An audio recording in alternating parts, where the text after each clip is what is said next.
جزاك الله خيرا.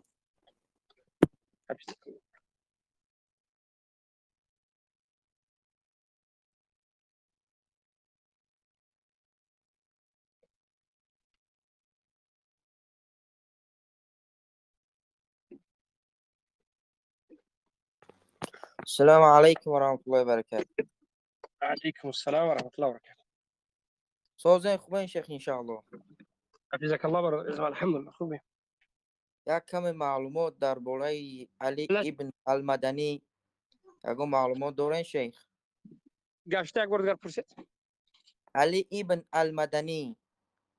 علی ابن المدنی یکی از علمای سلف بود. علی ابن المدینی مدینی میگفت. علی ابن المدینی یا که مدنی بوکه ندارد، برای اون که مدنی هم گفته میشود، لیکن علی ابن المدینی که معروف بودن یکی از علمای سلف، محدثین سلف صالح بودن. لیکن به این در زمان احمد ابن حنبل همون فتنه هایی که در مسئله خلق قرآن بود خیلی اذیت داده شدن و غیره و غیره. بله همین. جزاک الله خیر شیخ. بارك الله.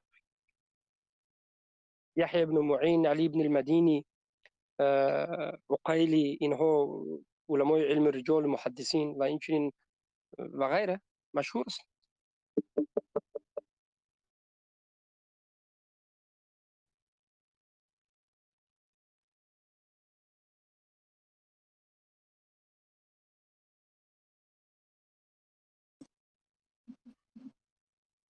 السلام عليكم ورحمة الله وبركاته شيخ.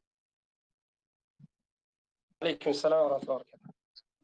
شیخ هم یه سوال بود، یک مسئله را چند قشید امید گفتیم نیافتیم در مسئله نماز جمعه رفتن. شیخ در همینجا یادس اتویتا اومد که ما در نماز جمعه رفتن اگر در کشورهای کفار باشیم، یعنی در کشورهای مشرکین، ما باید صفی اهل بدعت بسیار نکنیم، این نرویم. با یک اتویت دیگه شد که اگر کدام مسجدی که همین گسودارس و ساختگی در اون نرویم، کدام مسجدی که هست کنیم بچهای مقصد در مسکو، بچهای فوتسیتی یا که نی تیوپلیستان سوم جمع میکنن، یا مسجد برای چون مردم جمع میکنن میسازن مسجد، با اون مسجد رفتن ممکن نمیگن. انکی مسجدهای کلون که در سنتروی مسکو که در کدام شهرها، یعنی گسودارس و با یوردن گسودارس و ساختگی او در رفتن ممکن نبوده. در این مسجدهایی که مردم ساختگی رفتن ممکن بوده، نه اماماش نفسیات که همین مفتی‌ها را گرفت میکنن. در همین مسئله شیخ یک روشنی اندازه او رویم یا که همین مسئله چه خیلی در همین روز جمعه نماز. جزاک الله خیر.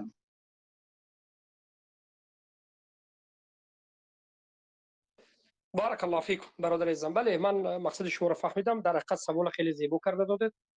در مسئله مسجد ها اولا در مسئله نماز جمعه دو مشکلی وجود دارد و شما این دو مشکلی رو، این دو کمبودی رو، هر دویش رو از همدیگر جدا باید علاهیده برادرها دانند.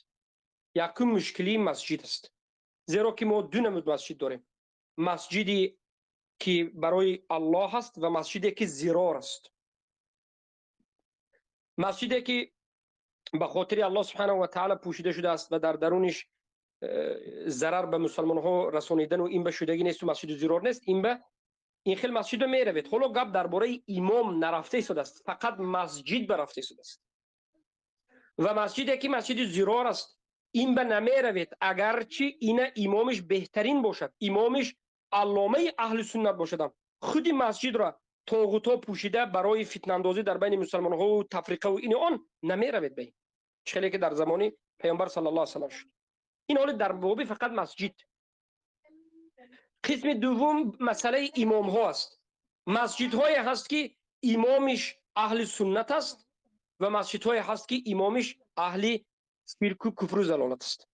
اهل سنت بمیرید، اهل ضلالت بنمیرید. یعنی کدام مسجد بمیرید و کدام جمله رفتن نماز خواندن برای شما فرض است. حالی ما درباره اول فرضی گپ میزنیم.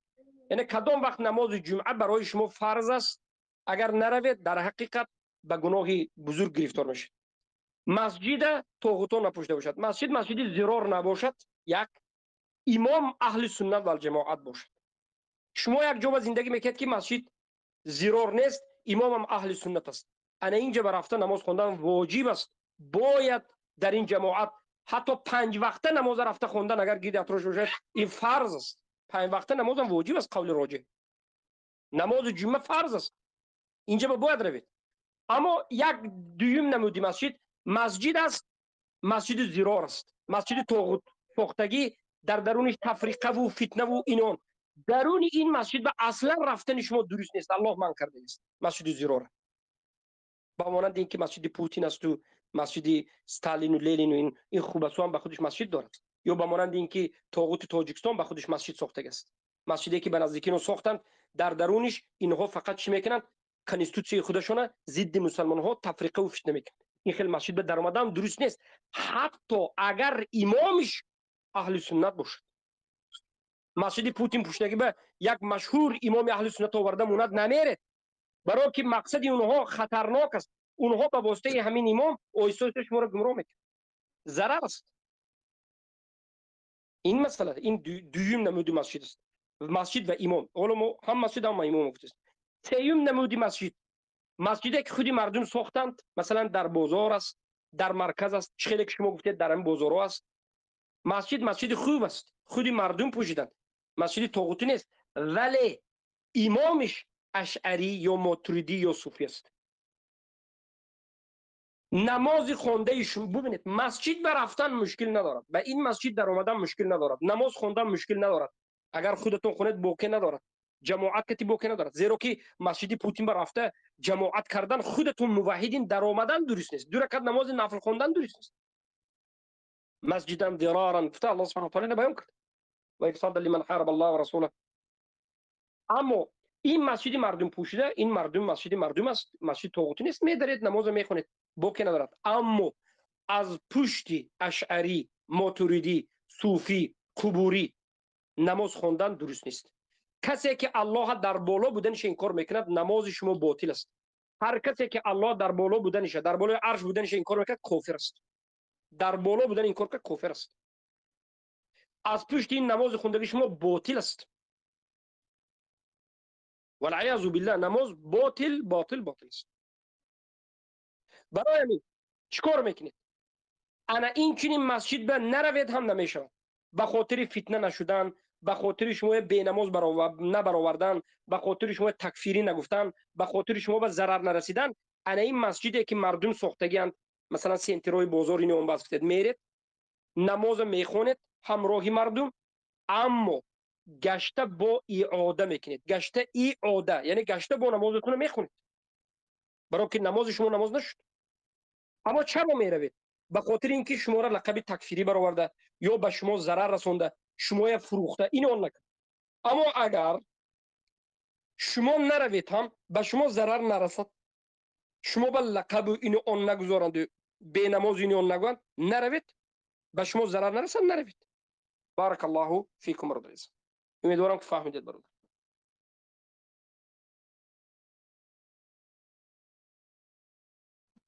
جزاک الله خیرا. شیخ در همین یک مسئله دیگری که در همین ویدیو در اینستاگرام پرتوفتگیان، شیخ متوکل درباره شیخ البانی گاو میزنه و در آخر گپ شما را میمونه، یعنی که شما گویا تحقیر کردگی باشه، او را مرجع گفتگی باشه، تا که اینم گپ شما را میمونه. در همینجا بسیار برادر مقصد فتنه ده، نه هم یک روشنی اندازی مقصد همینجا مقصد ما چی بود؟ آیا خطا کردگی؟ جزاک الله خیرا. بارک الله فیک. البته کسانی که سخن ابو عبیدالله متوکل میگیرند، اینا حال خودشون در خطا هستند. ابو عبیدالله متوکل پیش از وفات کردنش در مسئله عذر بالجهل به ما خیلی که خبر دادند توبه کرده بود. عقیده ابو عبیدالله متوکل عقیده اهل سنت و جماعت در باب ایمان، در باب کفر، عقیده اهل سنت و جماعت نبود. خود ابو عبیدالله متوکل آدمی که شرک اکبر میکند اجر میگیرد میگفت. ابو عبیدالله متوکل هیچ کسی این درجه نیستند که سخنی و کس بیاید بر دیگر سخنی علما زید است. ابو عبیدالله متوکل حالی هم الحمدلله اخیرا همون توبه که مردم نقل کردن همون میگیم رحمه الله، میگیم همون توبه نبوده، این کار ابو عبیدالله متوکل خیلی وزن. ابو عبیدالله متوکل سخنش منتشر کردن در باب همون سخنهای پیشترشه، برای که ابو عبیدالله در باب ایمان، در باب کفر، در باب عذر بالجهل و غیره سخنهای درسی، سلسله درسی اهل سنتی ندارد. همه این سخنهایش که در تفسیر اومده، در خطبه هاش اومده، سخنهای نه فقط مرجئه. خود ابو عبیدالله جهمی خالص بود، ابو عبیدالله مرجئه نبود. ابو عبیدالله متوکل افغانستانی کابل میستودن دعوت خطبه و جهمی و دین جهمی خالص. ابو عبیدالله جهمی خالص بود. اهل سنت و الجماعت منهجش خوارجی، اهل سنت و الجماعت منهجش تکفیری، اهل سنت نمیخواد لقب ها گذاشته بود و میگفت که جهل عذر است، مشرک بهترین هیچ باکی ندارد، حتی کسی که شرکی میکند اگر جاهل باشد روز قیامت شرکی کردش بر اجر میگیرد. میگفت این آدم جهمی است یا نیست؟ یا جهمی خالصی غلو است؟ این جهمی سخترین است. ابو عبیدالله جهمی سخترین بودند، لیکن پیش از وفات به سبب برادران موحد، به سبب ردهایی که ما زدیم، ما سبب هدایت ابو عبیدالله متوکل شدیم. ما سبب شدیم که الحمدلله ابو عبیدالله متوکل رو الله سبحانه و تعالی هدایت کرد و ابو عبیدالله متوکل رو ما امروز رحمه الله میگیم. برادر افغانستان بسیاریش از ما غضب میکند که تو علمای ما را گپ زدید. اگر این بچه‌ها میفهمیدن ما به رحمت میگفتند، تشکر میگفتند که سبب شدیم که الله سبحانه و تعالی به سبب ما ابو عبیدالله متوکل رو امروز موحدین رحمه الله میگن. اگر توبه نکرده میبرفت از کجا رحمه الله میگفتیم؟ کسی که شرک اکبر میکند اجر میگیرد، گفته ای آدم با 100 سال هم رحمه الله نمیگد اهل توحید. این شرک است، این خیلی آدم کفر است. اما الحمدلله توبه کردن. اما عقیده ابو عبیدالله متوکل، سخنهای پیشترش منتشر کردن درست نیست، گوش کردن درست نیست، منتشر کنندش، گوش کنندش انا همون منتشر کننده عقیده جهمی، گوش کننده عقیده جهمی، منتشر کننده زلالت و کفر است. کسی که درسای ابو عبیدالله متوکل رو در باب ایمان، در باب خطبه‌اش تکفیر، در باب خوارج گفتن اهل سنت منتشر میکند، این آدم عقیده جهم ابن صفوان منتشر کرده است. این آدم جهمی را دارد نصرت میتد، به لعنت الله و رسول گرفتار شده است، زیرا که بدعت نصرت میتد. نصرت دهنده بدعت به لعنت الله گرفتار است.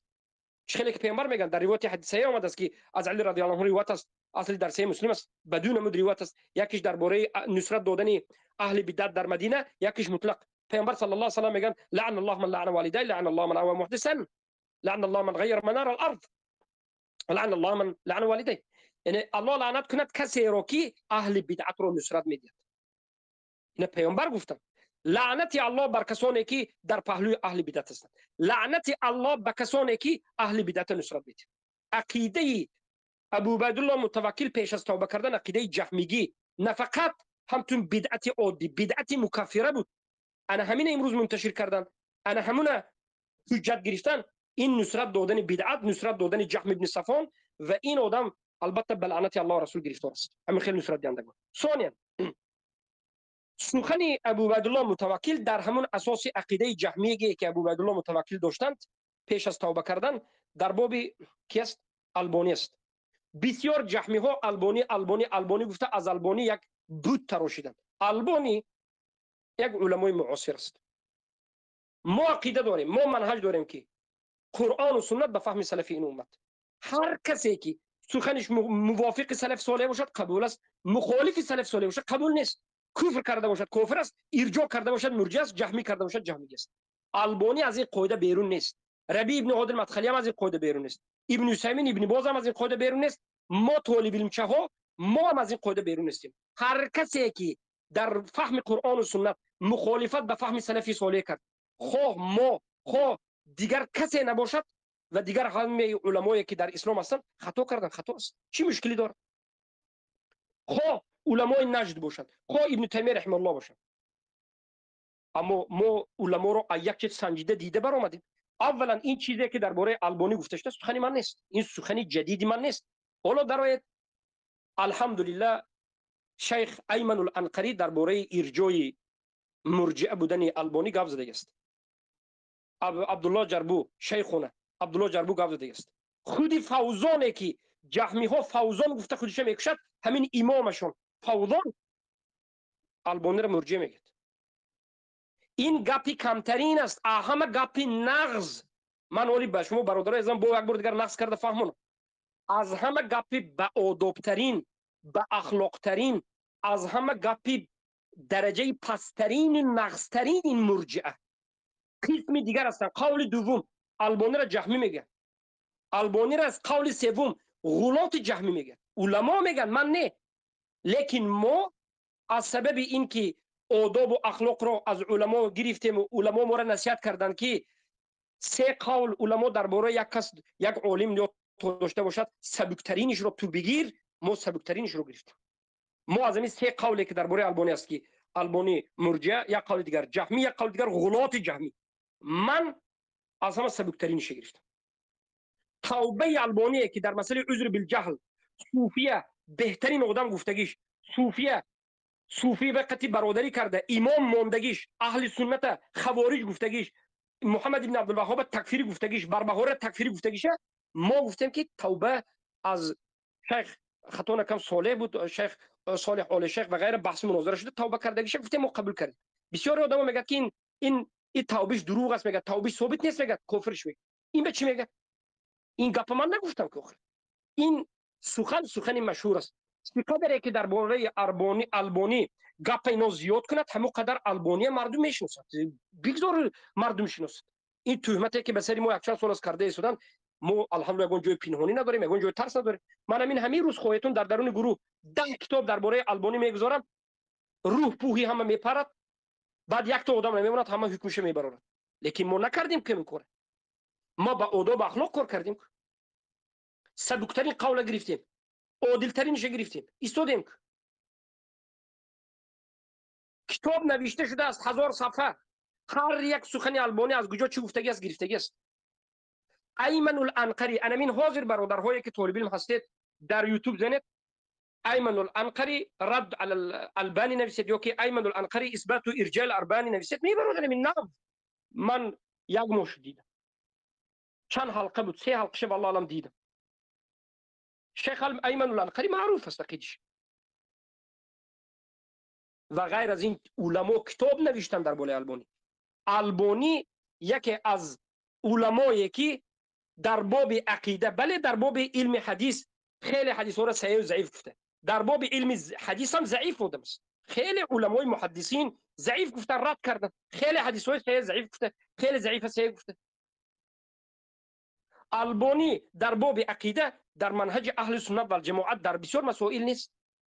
بله جهمی ها خیلی البانی گفتن گویا که در دین ما غیر از البانی دیگر کس نباشه. کی گفت این گپ؟ ما غیر از البانی دیگر محدثین داریم، غیر از البانی دیگر علما داریم.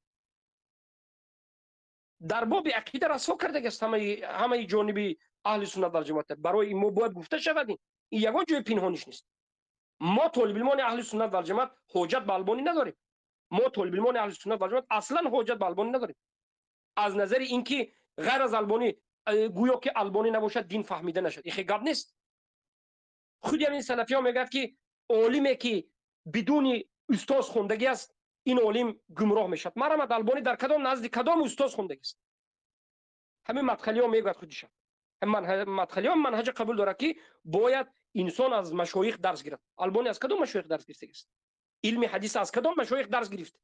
با کدام منهج اهل سنت در علم حدیث کار میکنه؟ در باب عقیده از کدام علمای اهل سنت عقیده درس گرفت؟ بربهاری را میگه که متشدد است، امام البربهاری متشدد است. محمد ابن عبدالوهاب میگه تکفیری است. چی میشه این مسئله؟ برای همین این مسئله عمیق است، دقیق است، یگان جای پنهانی نیست. او البته سال 2020 برادرها کمتر میفهمیدن، ما هم همین به دیده گپ میزدیم. امروز 24 است، برادرها امروز الحمدلله بسیارتر میفهمند، انا ما کمتر با زیادتر کرده گفتیم. حالا لیکن سخن زیاد است. من حالا کتاب که شده یک به یک صفحه به صفحه نخوندم. شیخی که ابو حلیمه رحمه الله حفظه الله امروز کتاب رد قاطع به معرفت راسخ خونده ایستادند، منم اگر ردی که نوشته شده است درباره البانی خوندم میگیرم. این به ما طعنه نیست، این فضیلت ما هست که ما حق میگوییم. دین ما را یک نفر آمده هرگز دیگر کرده نمیتواند، خواه البانی باشد خواه دیگر باشد. دین مونده یک راه است، قرآن سنت فهم سلف این امت. خواه فهمی من، خواه فهمی تو، خواه فهمی کی موافق سلف باشد حق است، مخالف سلف باشد توف بر این قولی کدام علامه روی دنیا نباشد. از البانی محدثای بقوتر علما این کار کردند، به مانند سیوطی علما نه فقط این کار، حتی تکفیرش کردند. به مانند ابو حامد الغزالی. کی است البانی که از البانی یک منهج میتراشن که گویا که سلف صالح حق نیست و البانی حق است. منهج عقیده اهل سنت و جماعت واضح است. البانی میگه که هر کسی که بالکل عمل ترک کند کافر نمیشه. این عقیده جهمیه است، مرجئه است یا نیست؟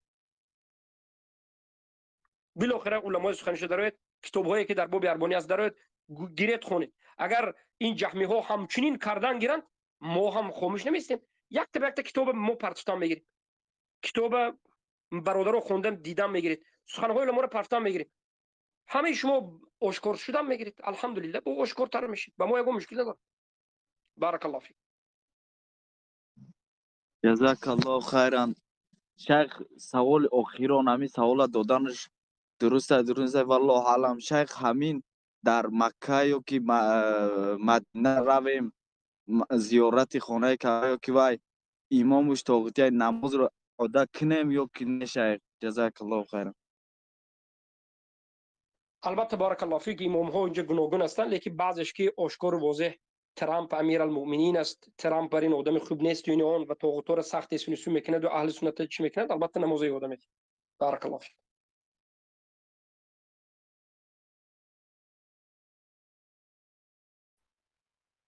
السلام عليكم ورحمة الله وبركاته. علیکم السلام و رحمت الله و برکاته. میبخشید معذرت خواهی میکنم. حالا من در بالا البانی گفت زدم. بعضی ها این کاری ما کردگی احمقی میگن، همین میگن ابو محمد احمقی کرد، سخن این خیلی آشکار نباید میگفت. بعضی ها میگن که ابو محمد مدنی بهترین کرد برای که آشکار گفت تا که ما گمراه نشویم. لیکن از نظر منهج اهل سنت ما همین کارمون درست است یا نیست؟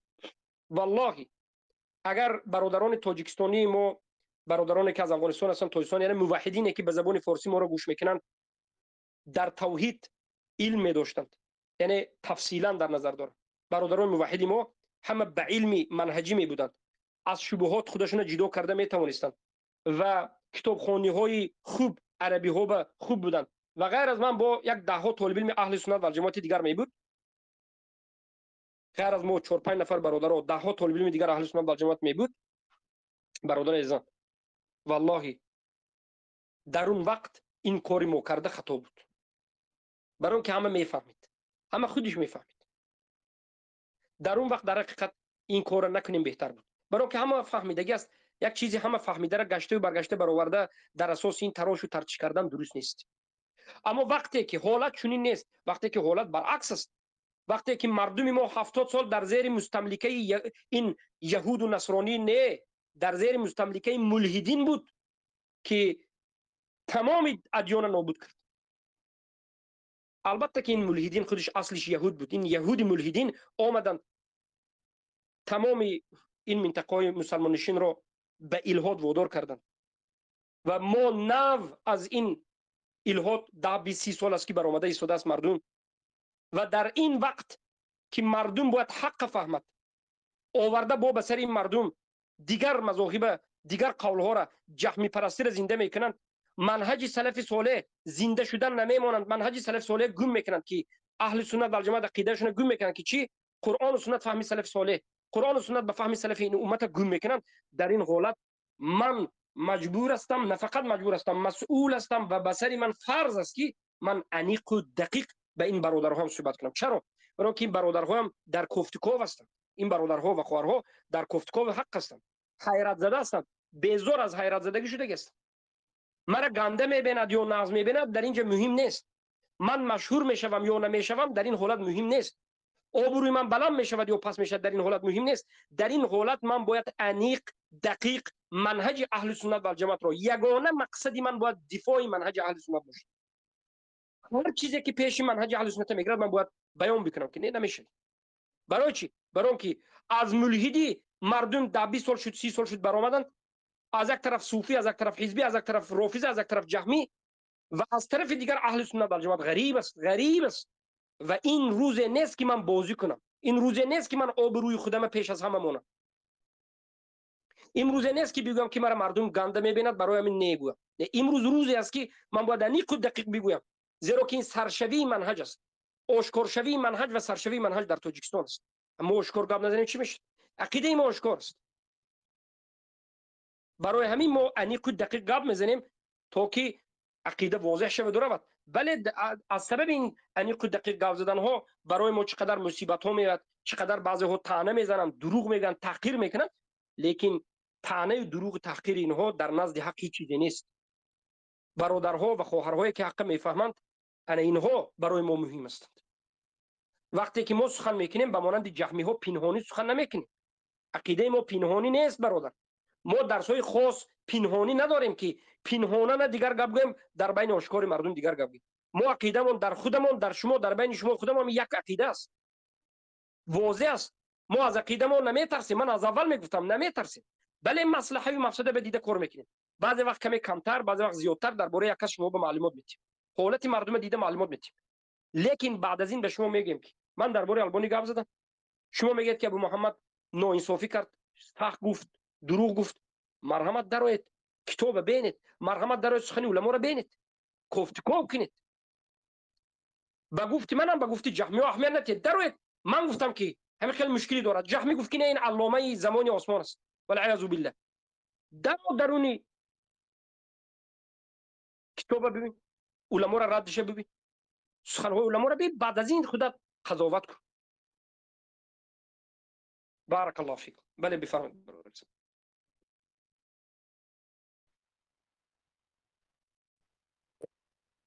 شیخ عزیز ان شاء الله خوب هستید؟ سلام علیکم و بارک الله فیک. خوب هستید برادرم، حفظک الله. رحمت الله و برکاته. برادر آزم است. سوال کنم ان شاء الله باید. گازنین برادر آواز نامده است. شیخ سه سوال است ان شاء الله. شیخ کتاب شیخ عزیز یک سوالی بود، ببخش برادر بلال، این سوال پیشنهاد می‌کردیم، جای ما خوب نیست، خیلی ضرور بود. یک دقیقه برادر بخشش حضور. شیخ عزیز کتاب مؤلفی که ما در کتاب اعوذ بالله سخن کن برادر ما خب بیشتر سخن کن بلال. عبدالله هستید، عبدالله هستید برادر. شما موج شما سوست است. شیخ برادر بلال عزیز کایها خاموش است برادر، ما کایها بلال خاموش است. کتاب موج شما سوست است شما برادر. را نظر کردیم، کتابی که تحقیق تکفیر امام احمد حنبل معمون را. بله بله. الان خوب است شیخ؟ بزنیم. بله شیخ الان خوب است. کتابی که تحقیق تکفیر امام احمد حنبل معمون رو ما اونجا نظر کردیم شیخ عزیز، یک شبهه پیشه‌ای که از قول امام احمد خودش با قول خودش که معمون رو تکفیر کرده باشد ندیدیم شیخ. آیا امام احمد معمون رو در یعنی که نه این خیلی نمیشد. این صدوقت خیلی گاف زده نمیشد. این خیلی صدوقت گاف زده نمیشد. شما تکفیر کرده است. شما صداتون به من اصلا نمیاد، کنده شده میاد و بعد از این سوالتون سوال فتانی است. شما نفهمیدید. شما نفهمیدنتون این پرابلم شما است. فهمیدید؟ همه سلف صالح، همه علمای اهل سنت و الجماعت از همین روایت هایی که ما آوردیم، از همین روایت تکفیر احمد ابن حنبل فهمیدند. شما خودتون فهمی همه بگرفته، فهمی همه را زیر پا کرده. من نفهمیدم. این طریقه اشعری و ماتریدی است. چخیلی که در باب اسما و صفات الله سبحانه و تعالی همه علمای اهل سنت فهمیدند از یک حدیث که مثلا الله در بالاست. اشعری و ماتریدی میگن که ما نفهمیدیم، اینجا نخیل نیست. شما بخی کردید. همه از همون فهمید، همه علما فهمیدن که این روایت ها تکفیری احمد است. شما میگید که ما نفهمیدیم. نفهمیده باشید این پرابلم شما است. همون تحقیق تکفیر احمد ابن حنبل، تحقیق تکفیر احمد ابن حنبل مأمون را روایت آشکار است، واضح است. وقتی که به سر قبلش گذاشتن لا رحم الله گفت، لا رحم الله، الله رحمتش نکند گفت، الله لعنتش کند گفت و غیره و غیره. علما گفت تکفیر است. منهج سلف برای من هر یک علما به خودشون منهج داشتن. اصول مذهبی اصول مذهب احمد بن حنبل است، اصول مذهب حنفی است، اصول مذهب ابو حنیفه است، اصول مذهب محمد بن شافعی است، اصول مذهب مالکی است. اصول مذهبشون است که جمله های اونها منهجا باید فهمیده شود. وقتی که احمد بن حنبل میگفتند که الله رحمتش نکند، یعنی الله لعنتش کند، کافر میگفتند. وقتی که احمد بن حنبل مکروه است میگفتند، حرام میگفتند. برای همین آدمی که طالب علم نیست سخن علما را فهمیده نمیتواند. برای سخن علما را فهمیدن منهج این علما را فهمیدن نکن، یا بگوییم روش سخنکنی این علما را فهمیدن نکن. تاکتیک و تاکتیک و روش سخن این علما، منهج این علما را فهمیدن نکن که چه خیلی سخن میکنه. مثلا بعضیشون بودن زندیق گویند یعنی کفر در نظر دارن، مکروه گویند حرام در نظر دارن، الله رحمتش نکند گویند کفر به لعنتش کند و کفر به در نظر داشتن. و انا همچنین بود. هرگز احمد ابن حنبل یک مبتدی که کافر نباشد الله رحمتش نکند نمیگفت. و این منهج احمد ابن حنبل است، معروف ظاهر است. و در اونجا چقدر روایت هست. این چنین ناانصافی کرده در بین موحدین. برادر این فتنه را نخزنید که من نفهمیدم. نفهمیده باشید برادر، پرابلم شماست. همون کتاب، همون دلالت، همون ظاهر آشکار و همون روایت ها رو علی بن خدیر آوردن، خالد المرد الغامدی آوردن، دیگر علمای اهل سنت و الجماعت آوردن. چیزی که شما میگید شبهه جهمیه است. این شبهه رو توف کنید. منهج علما رو فهمید. انا می روایت ها که علما تکفیرش گفتن تمام رفتن میگیریم به منهج علما.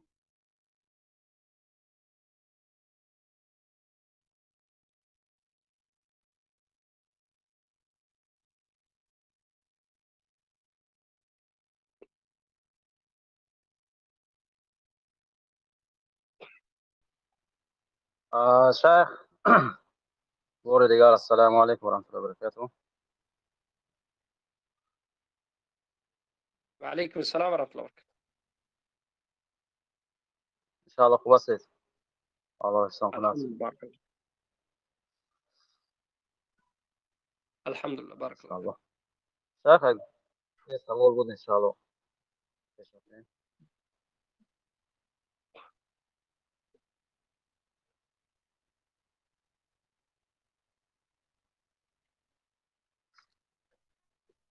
ما چیکار شیخ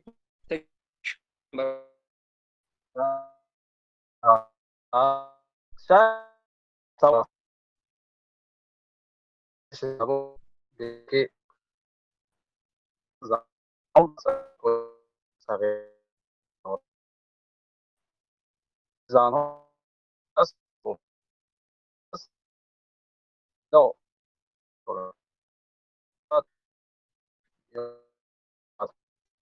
خوب از این دوره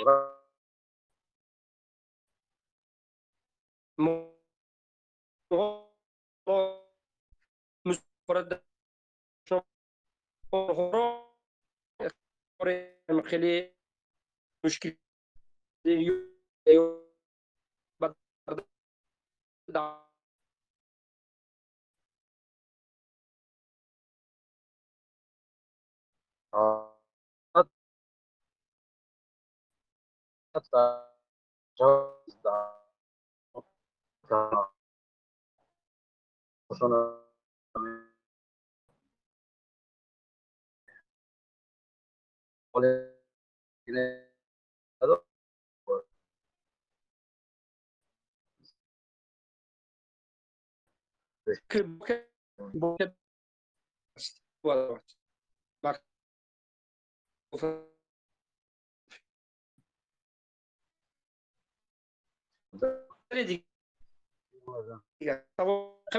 نرود این میکرد و میکرد. این مسئله رو بعد از این هجرت فرض میشد.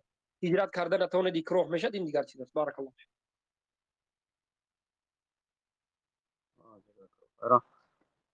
بعد همین آدمایی که مزبزب مقصد مسئله همین حافظان خمیس عثمان خمیس همین مقصد اولی میگوید. بعد ما گفتیم آخه این علما یک مثال جهر عذر میگوید. بعد علمای درباری است طاغوت پرست است. بعد وقتی که میگه تو طاغوت پرست گفتی نه کافر گفتی. من مثلا گفتم همین دنگل مثلا میگه تو مسئله اولینده باید سیراد چی نکنیم ان شاء الله. مسئله اولی ما چیکار سیراد گپ نزنیم بود اسمی. مثلا میگه او علما تو نباید کسی را تکفیر کنی و همین کتاب‌های توحید نیستگی همین مثال چی میکنه سبحان الله همین همین بارک بزرده الله باید فیکم. ببینید کفر اکبر شرک اکبر از کی بیرون نبره سراز کفر میشه. از عالم برات با تستر از همه کفر میشه. انا میگم عالم این آدم نیست که کفر اکبر شرک اکبر کنه و یا تکفیر نکنه لیکن جاهل تکفیر کنه. 100 تا کتاب نوشته که باشد آدم کفر اکبر گوید کفر است والعیاذ بالله. توبه نکرد کفر است چیکار کنیم؟ توبه نکرد کفر است. کسی که عذر بالجهل آشکار میگه مشرک آشکار مسلمان میگه البته کفرند کسی نباشه کفر است. و همین شخصی که همین مثلا عذر میتید و این و میکنه اینا عالم است همین خودش هم در این حالت کافر شدنش ممکنه نفهمیدم برادر. مثلا که خودش همین عذر میتید اینا عالم است اینا کافر گفته نمیشد نه که من جهل عذر نمیگم این جهت مثلا این خودش یک فریب داره این مثلا در یک اینجا ضال این یک یعنی ضال و مضل مذبذبی این یک شده گمراهی یک گمراه هست. یک گمراه هست برای که اینا مشرک میگه لیکن عذر المشرک حکمش قبول نداره. یعنی اینها نصف دین به ایمان آورد نصف دیگرش به کفر است.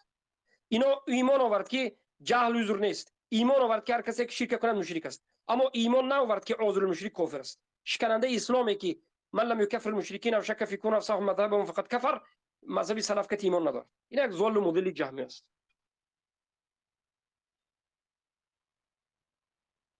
همین منهج اهل سنت در تکفیر عذر المشرک منهج اهل سنت و الجماعت رو در تکفیر عذر المشرک منهج خوارجی که کفر میشه. منهج اهل سنت خوارجی که کفر میشه. اینکار کنه کفر میشه. به مانند اینکه یک چیز از معلوم دین بی ضروره اینکار کرد. یک کس نماز اینکار کند، روزه را اینکار کند، حجاب اینکار کند کفر است. بله تکفیر عذر المشرکین اینکار کند، تکفیر کردن عذر المشرکین خوارجی و غیره اینا کفر میشه. اما اقرار کند لیکن تکفیر کردن نتواند این مسئله دیگر است.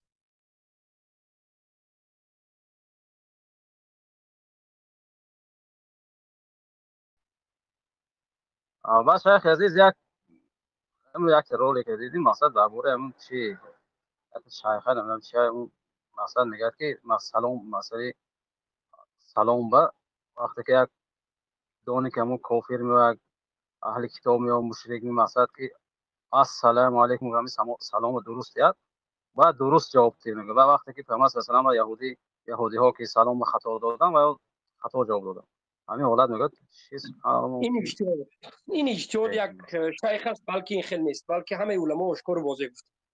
اشکار است. اشکار واضح گفتن که پیامبر صلی الله علیه و سلم یگان بار مشرکین السلام علیکم گفته به و علیکم السلام و رحمت الله نگفت بلکه گفتن که این حق مسلمان به روی مسلمان است.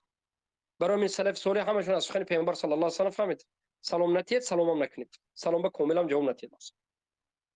این یک اجتهاد یک نفر است. البته این یک اجتهاد است. اجتهاد بگون این مسائل نیست که در اینجا یگان حکم گیرد و غیره لیکن خطا است.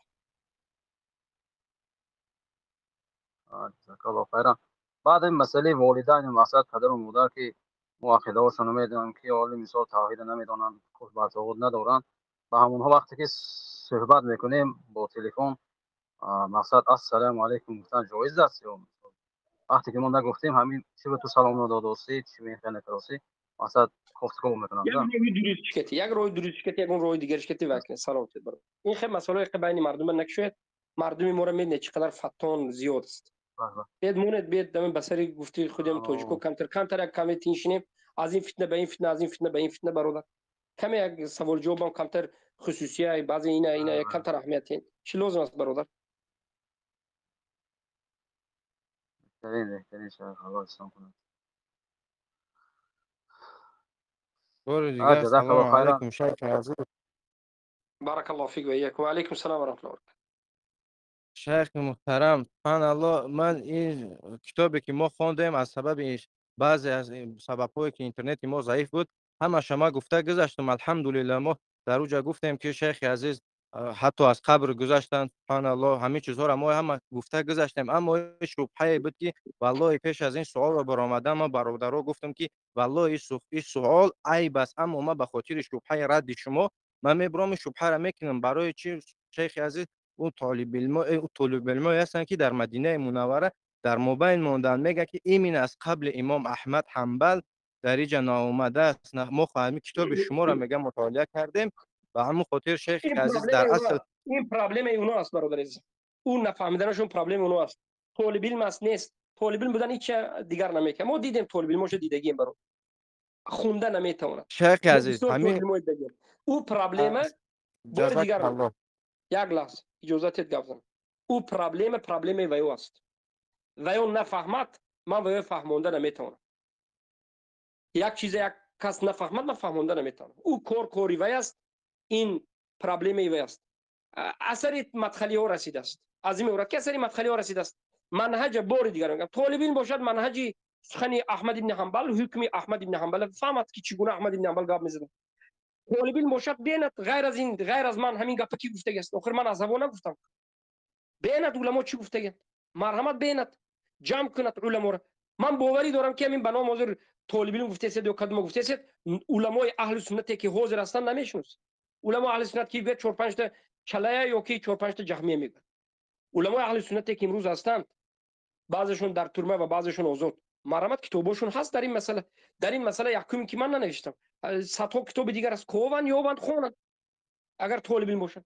بعد از این گپ زنند علما همین خیلی فهمیدند ما دین از پیش خود نمیگیریم. بله علمای اهل سنت و جماعت منهجا سند به سند خیلی فهمیدن تمام مسئله به پایان میرسد و قبول کرد فهمید نفهمید و ضرر خودش است و برای خودش است. این دینداری من نمیست. شیخ عزیز از چی سبب صبح شروع شد؟ اگر چیزی که شود را میگم در ویدیو دیدن که شیخ عبدالظاهر داعی و مأمون خلیفه مأمون میگه یعنی تکفیرش نمیکنه. ما به همین سبب خواستم که همین شبهه را برادرها گوش کردستم بفهمن که اعوذ بالله منهج چی است، روش چی است، عنوان و فلان و داعی و معروف و این شریعت نمیشه. شیخ عزیز به همین خاطر ما بالا شدم این سخن گفتم حیاک الله که میفهمید. مشکلی در عبدالظاهر داعی نیست. ببینید مشکلی در عبدالظاهر داعی نیست. باید ما با انصاف باشیم. خلیفه گفتن این مسلمان گفتن نیست.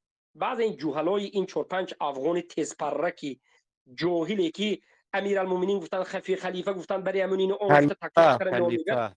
بله این خلیفه گفتن مسلمان گفتن نیست. خلیفه یک لقب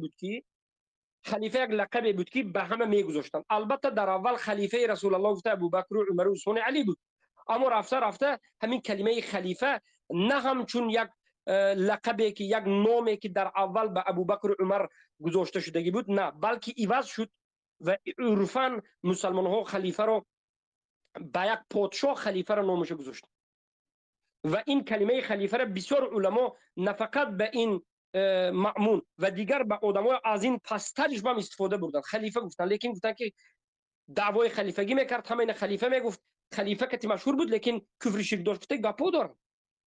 ببینید لیکن مشکلی در همین 4 جوان جاهل جگرم میسوزد.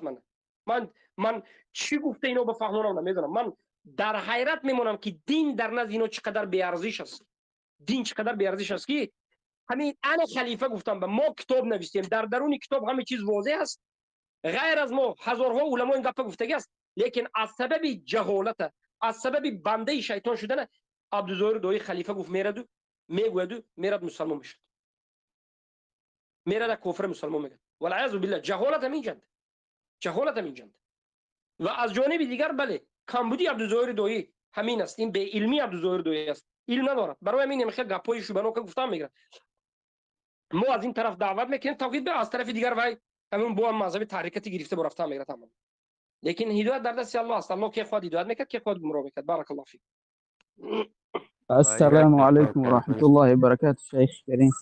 علیکم السلام و رحمت الله. شیخ کریم خیلی دوستم داریم. از برای الله یک دو سخن داشتیم اگر اجازه باشه. احبك الله الذي احببتنا فيه اخي الكريم. بارك الله فيك. بفرمایید برادر. اخی کریم این سخنان من به منافقا داخل دارم به مثل اسام الشافعی که دعوا میکرد میگفت ما لم یکفر المشرکین داد میزد و میگفت که ما تکفیر میکنیم اون کسانی را که کافرها را مشرک نگن کافر نگن و حاضر منهج معروف راسخ این جهمی حاضر بیان شد. جهمیگی او برای چی نمیبرایند یک سخن بگویند وقتی که فتنه سر شد میبرمدن دغدغه میکردن میگفتن که شما تکفیری هستید، شما به دلیل تکفیر میکنید. حالا که بیان شد همه چی، جهمیگی اونها بیان شد، حالا همه خفن. برای چی؟ برای منافقت اونها آشکار شد. آشکار شد چی؟ اونها حق را نمیخواستن، اونها فقط فتنه بین موحدین، فتنه کاری را میخواستن. تمام همین قد چیز بفرمی بودم. از برای الله دوستون میداریم، حفظك الله. الله بله حفظتون کند. ببینید چقدر شما دعوا کنید به همون قدر دعوای شما سنجش به سر شما میاد.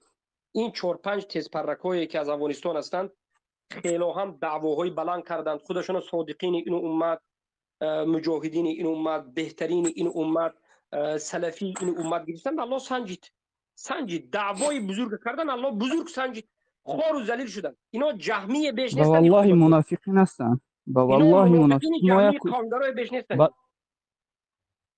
ما یک برادر کوچک شماییم، با والله قسم با همین قدر علم کم داشتن فهمیدیم که توحید در کجاست و منافقین کی هستند. والله منافقین هستند، هم معروفی راستی، هم عیسی مشافی و هم مسلکان، همشون منافقین هستند. منافقین ها امروز آشکار شد. استاد عزیز، با والله قسم بعضی وقت درسای شما را گوش میکنیم، با والله گیره می آید که این قدر زحمت شما میکشه، این قدر که حق شما میگید، برای چی اونها حق قبول نمیکنن؟ برای که فطرت اونها جزیر شده است. شکست دل نباشید. با والله قسم برادرهای داره که شما ممکن که ندانه اونها را، نه که از پشت شما سخن میگوید و دفاع شما میکنن. الله با شماست. جزاک الله خیرا، احبک الله. الله فيك يا اخي الكريم، بارك الله فيك، حياك الله. حالا به من یک خوارج کتاب ارسال کرده است. جهالت رو ببینید. موضوع کتابش معلوم نیست چی از نیست، لیکن بالاخره مطالعه کردم، یک صفحه رو مطالعه کردم.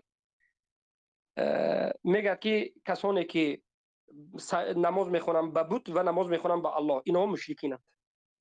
و کسانی که نماز میخونن به الله و نماز میخونن به بت، اینا مشرکینند. یعنی آدمی که نماز میخوند یک تو پرست است، الله میپرستد و باز پهلوین به میرد و مشرک میشد و همون نماز رو، سجده رو، نماز رو به غیر الله، بت یعنی صنم بم میکند. این مشرک است. میگه از همین جهت میگه من امروزه مردمی که نماز خون هستن همیشه کافر میگم. همین چی فهمیدید از همین؟ تناقض دیدید یا ندیدید؟ ما قسم اول قبول داریم. ای جاهل خوارج، شاید تو همینجا باشه ترسوی بزدل، ای خوارج لعنک الله خوارج، ما قبول داریم که کسی که نماز به الله خواند و بعد از این نماز به غیر الله خواند کافر است، مشرک است. اما ما دوم زینه که تو میگوی تو خبیث به فهم خودت خوارج میگوی، ما اینو قبول نداریم. تو از کجا فهمیدی که امروزه مردم هم نماز به الله و هم به غیر الله میخونن؟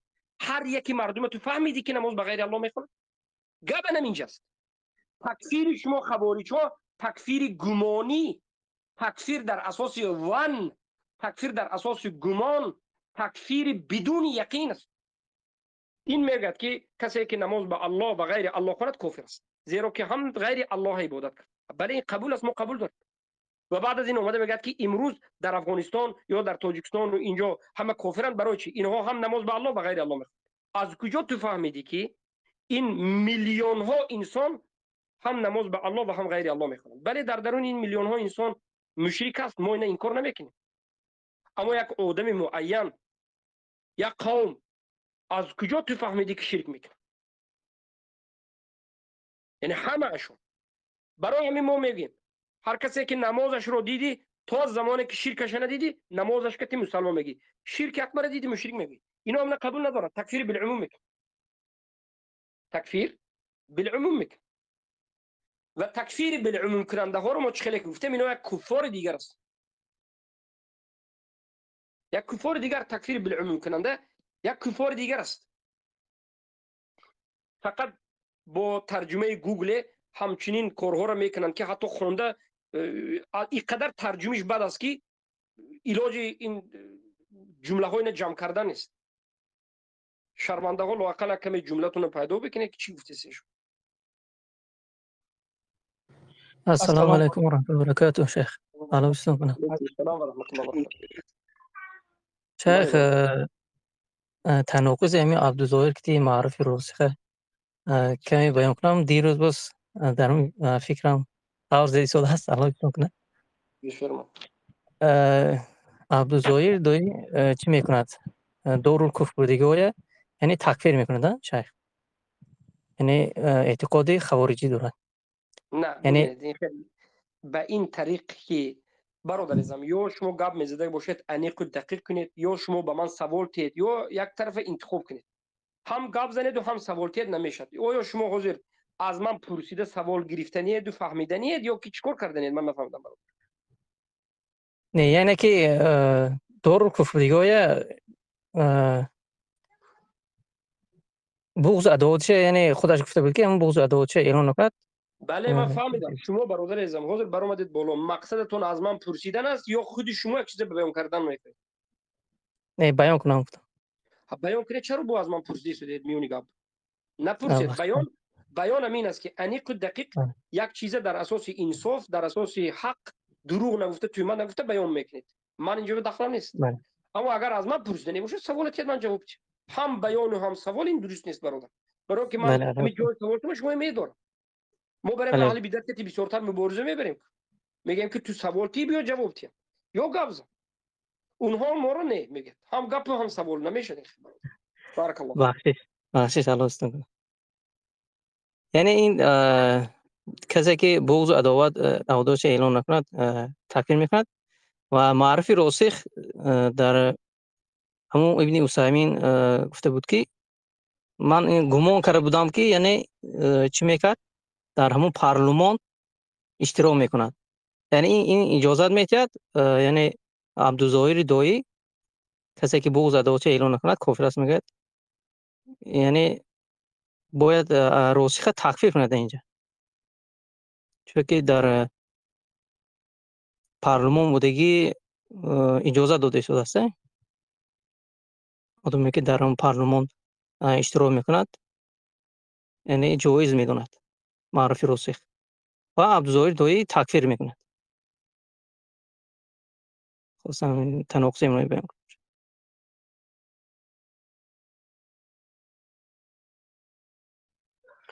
بهترین من میکروفونم محکم بود برادر ازم بهترین سخن گفتید، حق گفتید. حفظک الله. حفظک الله. بله معرف راسخ میگه که من ابن عثیمین رو تکفیر نمی کردم به خاطر آن که من فکر می کردم که ابن عثیمین جایز بودن انتخابات پارلمانی را و به پارلمان در آمدن را جایز گفته. یعنی معناش چی؟ یعنی اگر ابن عثیمین گفته باشد که به پارلمان درآیید، انتخابات به اشتراک کنید، پارلمان به نماینده ها را انتخاب کنید، این کفر نیست. اما اکنون فهمیدم که میگه پرزیدنت به گفته است، برای من کفر میگه. یعنی سخن معرف راسخ این است که به پارلمان در آمدن، انتخابات شدن به بالای پارلمان، نماینده های دپوتات انتخاب کردن، پارلمان به خاطر با مصلحه مقصده میگه در همین سخنش به خاطر مصلحه مقصد در آمدن هیچ باکی ندارد میگه. یعنی این کفر نیست میگه. این به فتوا دادن آدم کفر نمیگه میگه. انا این جهمیگری است. اما عبدالظاهر دو این تیم به چی میگه من نمیدونم، این موضوع به چی میگه نمیدونم. اگر عبدالظاهر دو این مسئله به تکفیر کرد این خیلی آدم خیلی معرفی راسخ تکفیر کرده است. بارک الله فیک. اصلا یک داشتیم همون سوال هم می‌داشتیم. همین مجیبران انصاری را یک کم تا در بارش گم می‌زدین چی عقیده داشت کم تا را کوتاه دیگه سوال حضرت جان همین آدمایی که پاتن در روسیه میسپرن همین درستن مقصد همین سوما میسپرن همین سرچشمش یک جا میره همین دیگه شما سوال میکرد شما آدم پرستید یا که الله پرست؟ الله پرست. چی به این رسمی یک آدم مونده خیلی وایمه کرده گشتی اگر الله پرست باشه مونت لا اله الا الله مونت جای این به یک ذکر مونت یا یک نام موحد مونت چیکار میکردین؟ رسمی آدم قدوسیت او رسمی آدم قدوسیت کردن، رسمی آدم دوست داشتن، یک آدم مردگی رسمش مونده گذاشته گشتن او از نظر منهج همین درست است یا که باطل است؟ من نمیدونم حضرت برامش بس شما سوال باطل است. اولین گمراه شدگی انسان ها در همین روی زمین اولین باره که به گمراهی در اومد همین رسم کردی در اومد. آدمای مردگی را رسمش گرفتن، رسمای بزه بشه گرفتن، همونه دیده دیده کم کم دوست داشتن، دعا کردن، گریه کردن، رفته رفته من پرستیدن. برادر عزیز، کی گفت است که آدم مردگی رسمش گرفت الان خیلی دوست داشته این طرف اون طرف گذاشته گردید؟ آیا منهجاً درست است؟ والله آدم مردگی رسمش گرفته گشتن یک زلالت است. زلالت. برای همین ما نباید رسم بازی کنیم برادر عزیزم. اهل سنت و الجماعت رسم بازی نمیکنند. بله آدم زنده یک آدم بر رسم خودش بیاید برای خودش شناس کردن، ما هیچ این کار نمیکنیم. حالا که من بهتر نه، همین هم نکند بهتر است. لیکن آدم مردگی را رسمش گرفته گشتن این قدوسیت نمیبرد، عاقبت این پرستی که من آدم میبرد. این کار نکنیم برادر عزیز. ما بتونم مخکم کنه جواب گیم برادر عزیز. ما که مخکم کنه فهمون شده حضرت همین سو کانت در عقیده همین آدم همین حضرت گام ما که میزدین مخکم کنه گاو زنیم. همین میکروفون رو مخکم کنید ما به صدا نبیاد گاو زنیم. عقیده این آدم عقیده اهل سنت و الجماعت نبود. عقیده این آدم عقیده جهم ابن صفوان بود. مشرک مسلمان میگفت، لشکری طاغوت مسلمان میگفت، همراه همین جهمی بود. نمیخه گپ. در باره که پتن میسپران در همین جمعی سال و بودجت دولت میروان همیون ممکنه پتن سپردن یا نه؟ این یک بله این یک والعیاذ بالله عاقبتش نصرت به همین طاغوت است. مسلمان ها نباید این کار کنند، حرکت کنند که به دیگر جا هجرت کنند. اما این به همون درجه این نصرت نیست که این همون درجه نصرت نیست که به این کافر گفته شد. کافر گفته نمیشه، لیکن این کار یک ذلت و خوری گفته میشه. یک ذلت، یک خوری، یک گناه خیلی کاری وزین است. برای میگیم که مسلمان ها این کار را ترک کنید. حالا جوان های تاجیک رفته پتنت سپوریده طاغوت به یردم کردن از یک جانب، از جانب دیگر در کشور خودم در کشور بیگانه هم غلام شدن.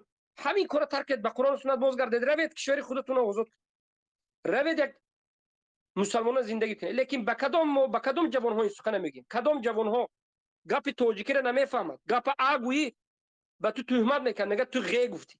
نه من آ گفتم، نه میگه تو بی گفتی. به کدام جوان ها ما این سخن بگیم؟ ما به کدام جوان ها معامله کنیم؟ اصلا فهمیدن نمیخواد. عاقبت تعلیم این خبثای ملحدین نمین است. عاقبت مکتب ها نمین است که غیر از تفریق، غیر از فساد دیگر چیزی نیست، غیر از حسد و کینه و عداوت دیگر چیزی نیست.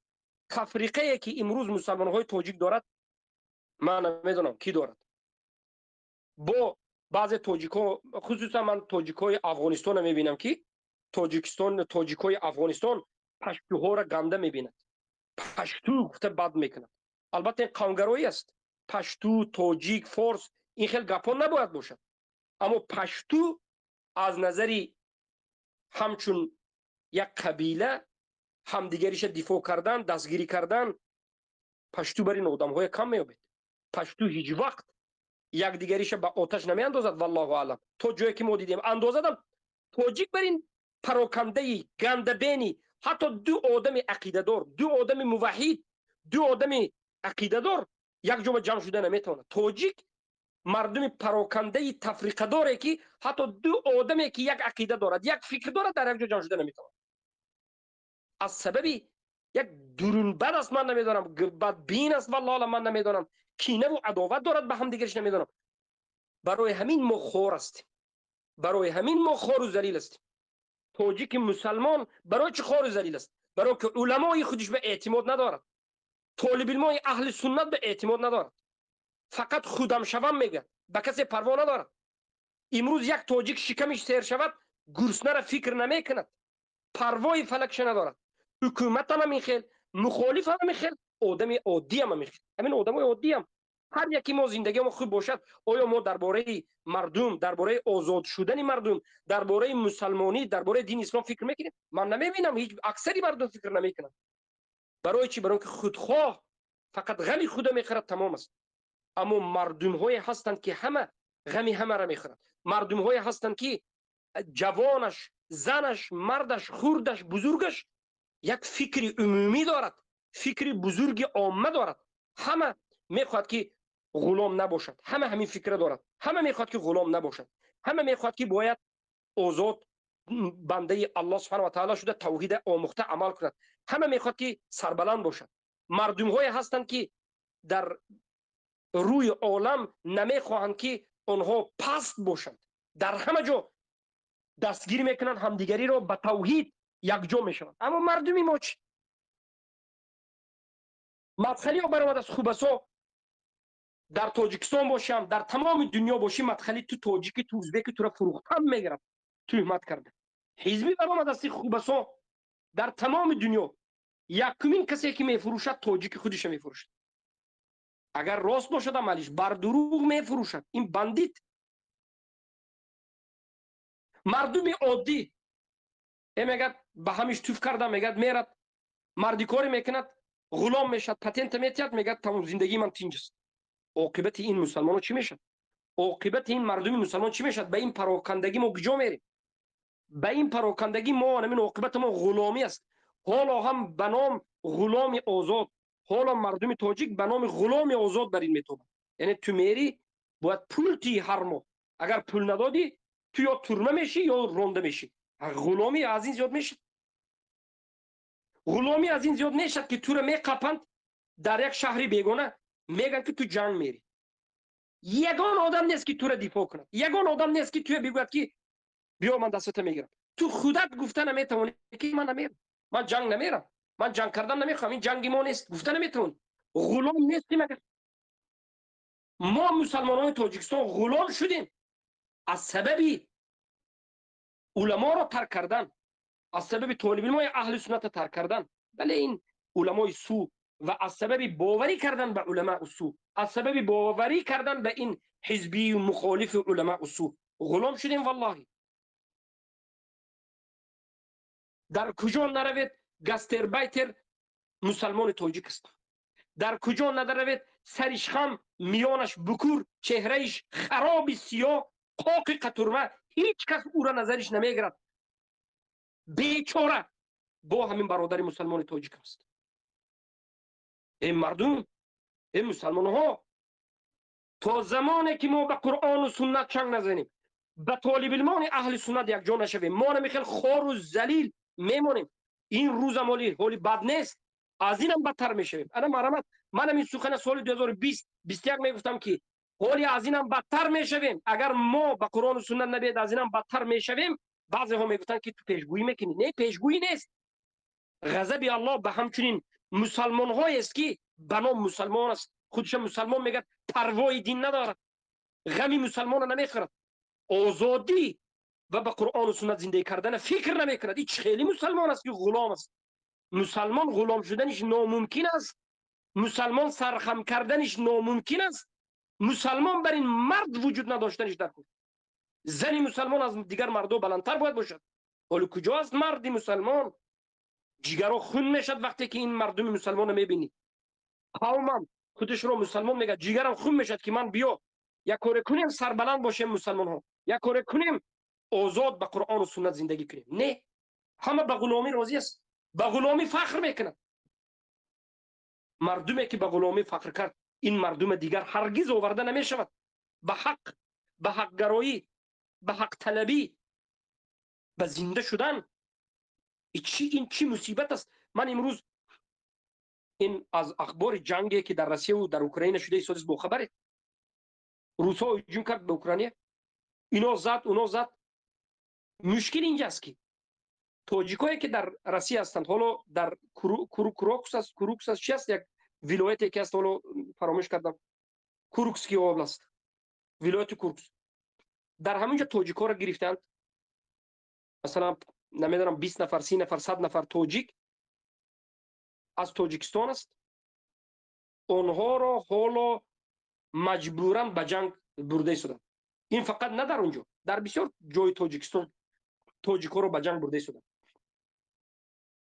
ای تاجیکا، ای مسلمان ها، من در نظر دارم، ای مسلمان های تاجیک، شما یک بار حیات دارید در جنگ بیگانه به خاطر دفاع روس، به خاطر دفاع کسانی که اجداد شما رو پاره کردن، نابود کرده بودن، ندارید.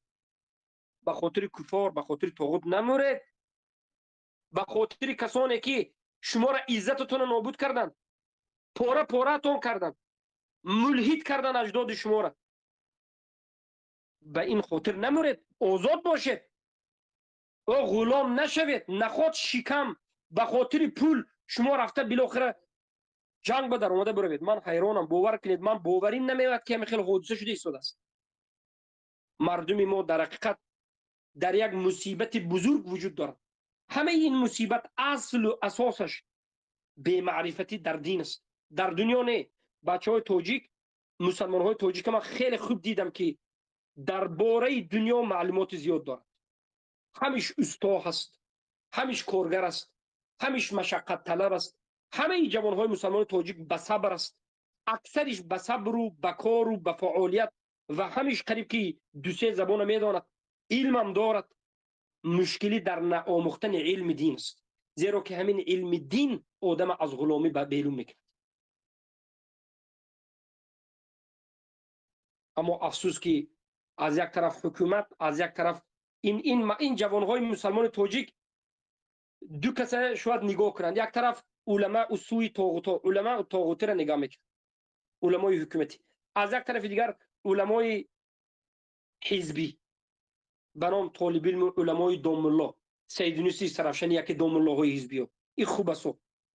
این دو قنات شیطان، قنات راست شیطان حکومت تاجیکستان، قنات چپ شیطان به نام مخالفا، این خوب است. به انمی مسلمان ها، به انمی جوان ها دارند بازی میکنند. حکومت هم روز به روز نلاگ بالا میکند، تو همون لباسی درونی ازارت به نلاگ میبندد. کار نیست، هیچ یاردم نیست، کار تو مبلغ پرداختن است. حکومت هم بندید شده است، از این طرف مخالف هم گدای بندید است. هر دوش یک گروهی جنایت پیشه، یک گروهی متشکل جنایی شده است. عاقبت مسلمان ها چی است؟ تا زمانی که به نزد طالب علمان اهل سنت و الجماعت باز نگردید، تا زمانی که شما سربلندی را نخواهید، تا زمانی که عشق کمی من سر باشد من به فرقش چی، انمی گپ احمقانه را بس نکنید، تا زمانی که غم مردم نخورید، ما عزیز نمیشیم. عزت ما به اسلام است، عزت ما به توحید است. بعد از این اومده از ما میپرسن که برادر عزیز همین 10 تا و پشت ما لجام کتی زنند، همین به ای گویم گناهکار میشویم یا نمیشویم؟ نه، شما ای نگوید 100 تا زنند جی میستید. شما تاجیکا مردهای بسیار قوی هستید، شما را زنند هم کوبند هم پتنت داده آرام زندگی کنید. چی میخواید ما چی میگوییم؟ همین هم مگر سوال است؟ پتنت دادن گناه است یا نیست؟ چه گناه نیست؟ غلام شوید مگر گناه نیست؟ افسوس، صد افسوس که جوانی ما میگذرد، صد افسوس که جوانی بسیاری مسلمان ها میگذرد. اما عمر ما یک بار به این دنیا غلامی آمده، غلامی رفتن میشد مگر؟ افسوس، صد افسوس. خیر، ما به قدر استطاعت خود اون چیزی که از دستمون میاد لااقل کرده شدیم. از دست شما چی میاد جوان های عزیز؟ از دست شما مسلمان ها چی میاد؟ لااقل همون چی بودین پتنت سپوری را بس کن، لااقل را و یک بار گیری چورت بین دین تا آموز، مسلمان شف. فتنه را بس کن، بیا یک آینده فکر کن، سربلندی فکر کن، عزت فکر کنیم آخر یک مراتب. عاقبت هر یک این جماعت ها رو میبینید، عاقبتش بندیتیزم شده رفته است. حالا ما یک تحلیل محل سیاسی رقم 8 ویدیو رقم 9 را باید انجام بدیم که چرا همین است. یک تحلیل محل سیاسی ما اگر امروز روزم وقت به ما فرصت شاید بکنیم، فرصت اگر باشد، چرا اسلام حزبگرایی رو منع میکند؟ چرا اسلام اجازه نمیدهد که در دین اسلام حزب از نام اسلام به وجود آید؟ چرا؟ عاقبتش همین است. تفریقه، بندیتیزم، اسلام رو به منفعت های شخصی خود استفاده بردن، حلال حرام الله کرده رو تغییر دادن، دینی دیگر ساختن، مبالات، براعت در اساس الله و رسول دین بود در اصل حزب کردن. اخیرش یک گروه جنایی، یک گروه متشکل جنایی شده است. برای همین اسلام میگه که اسلام یک دین است، مسلمان ها با هم دیگر برادر هستند، نظام و ترتیب و قاعده و قوانین از همه جانب، فرهنگی، اقتصادی، سیاسی، معنوی، عقیدوی، روحانی، همیش در قرآن و سنت وجود دارد. حرکت میکردگی، تغییرات دادنی به واسطه قرآن و سنت تغییرات در اساس فهم قرآن و سنت. گروه نکشو، حزب نکشو، عاقبتش تفریقه و پراکنده است، زیرا که عاقبت همون رئیس حزب والعیاذ بالله اله میشن، رب میشن، گفتی او دین میشن، دین تغییر میده. همین است. این مصیبت ها در جای ما است. برادر عزیزم، ما خیلی مردم مصیبت زدگی است. اشعری ماتریدی خودش یک مصیبتی خیلی وزین به بالای ما است. صوفی به عقل، این خوبسا، این قبر پرست خاکخورهای غارنشین ها، این به عقلا برای ما یک مصیبت است. این از جانب دیگر همین حزب که از نام اسلام اینا حزب شدند و این کفار و مشرکین رسوا کردند همه جوره، این یک مصیبت است. شیعه خوبسا، جوان ها از یک طرف به خاطر شکم، و همین تاجیکا در بسیار جا به خاطر شکمشون به بلای مصیبت گرفتار میشه. گجام نروید، مصیبت تاجیک شکمش است. شکمش که هر بلا به گرفتار میشه. اوچه باباهای ما در توسا میگه که شکمت سرت میخورد، میگه میبخشید. همین خیلی گپا شوندگی یا نه؟ همین خیلی گپا میگن که اوی بدنفس خودت دار بناگاه شکمت سرت نخورد، میگن. همین تاجیکا، ما بسیار مردم مسلمان تاجیکه شکم رسوا کرده ایستاده است. هزارها جوان تاجیک در ایران به خاطر این میگه شرایطش خوب است، اوقات های 3 وقته میتید، اوقات گرم نانی گرم، اوقات گرم نانی گرم، خبیث مذهب میفروشد، دین میفروشد.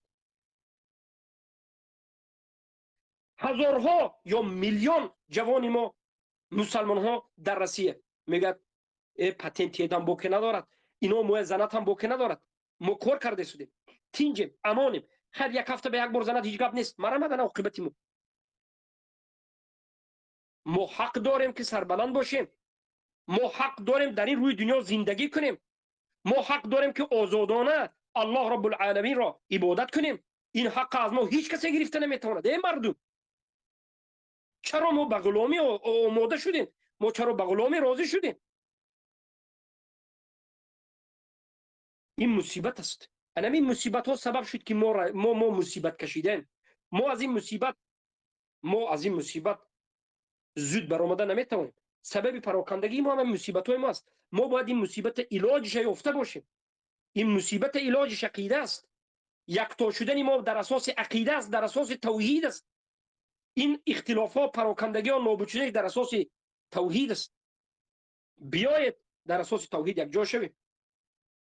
قرآن سنت فهم سلف این امت، نه فهم یگان کس، نه پیشوایی یگان کس. قرآن و سنت فهمی صحابه و تابعین و تبع تابعین. تمام همین است.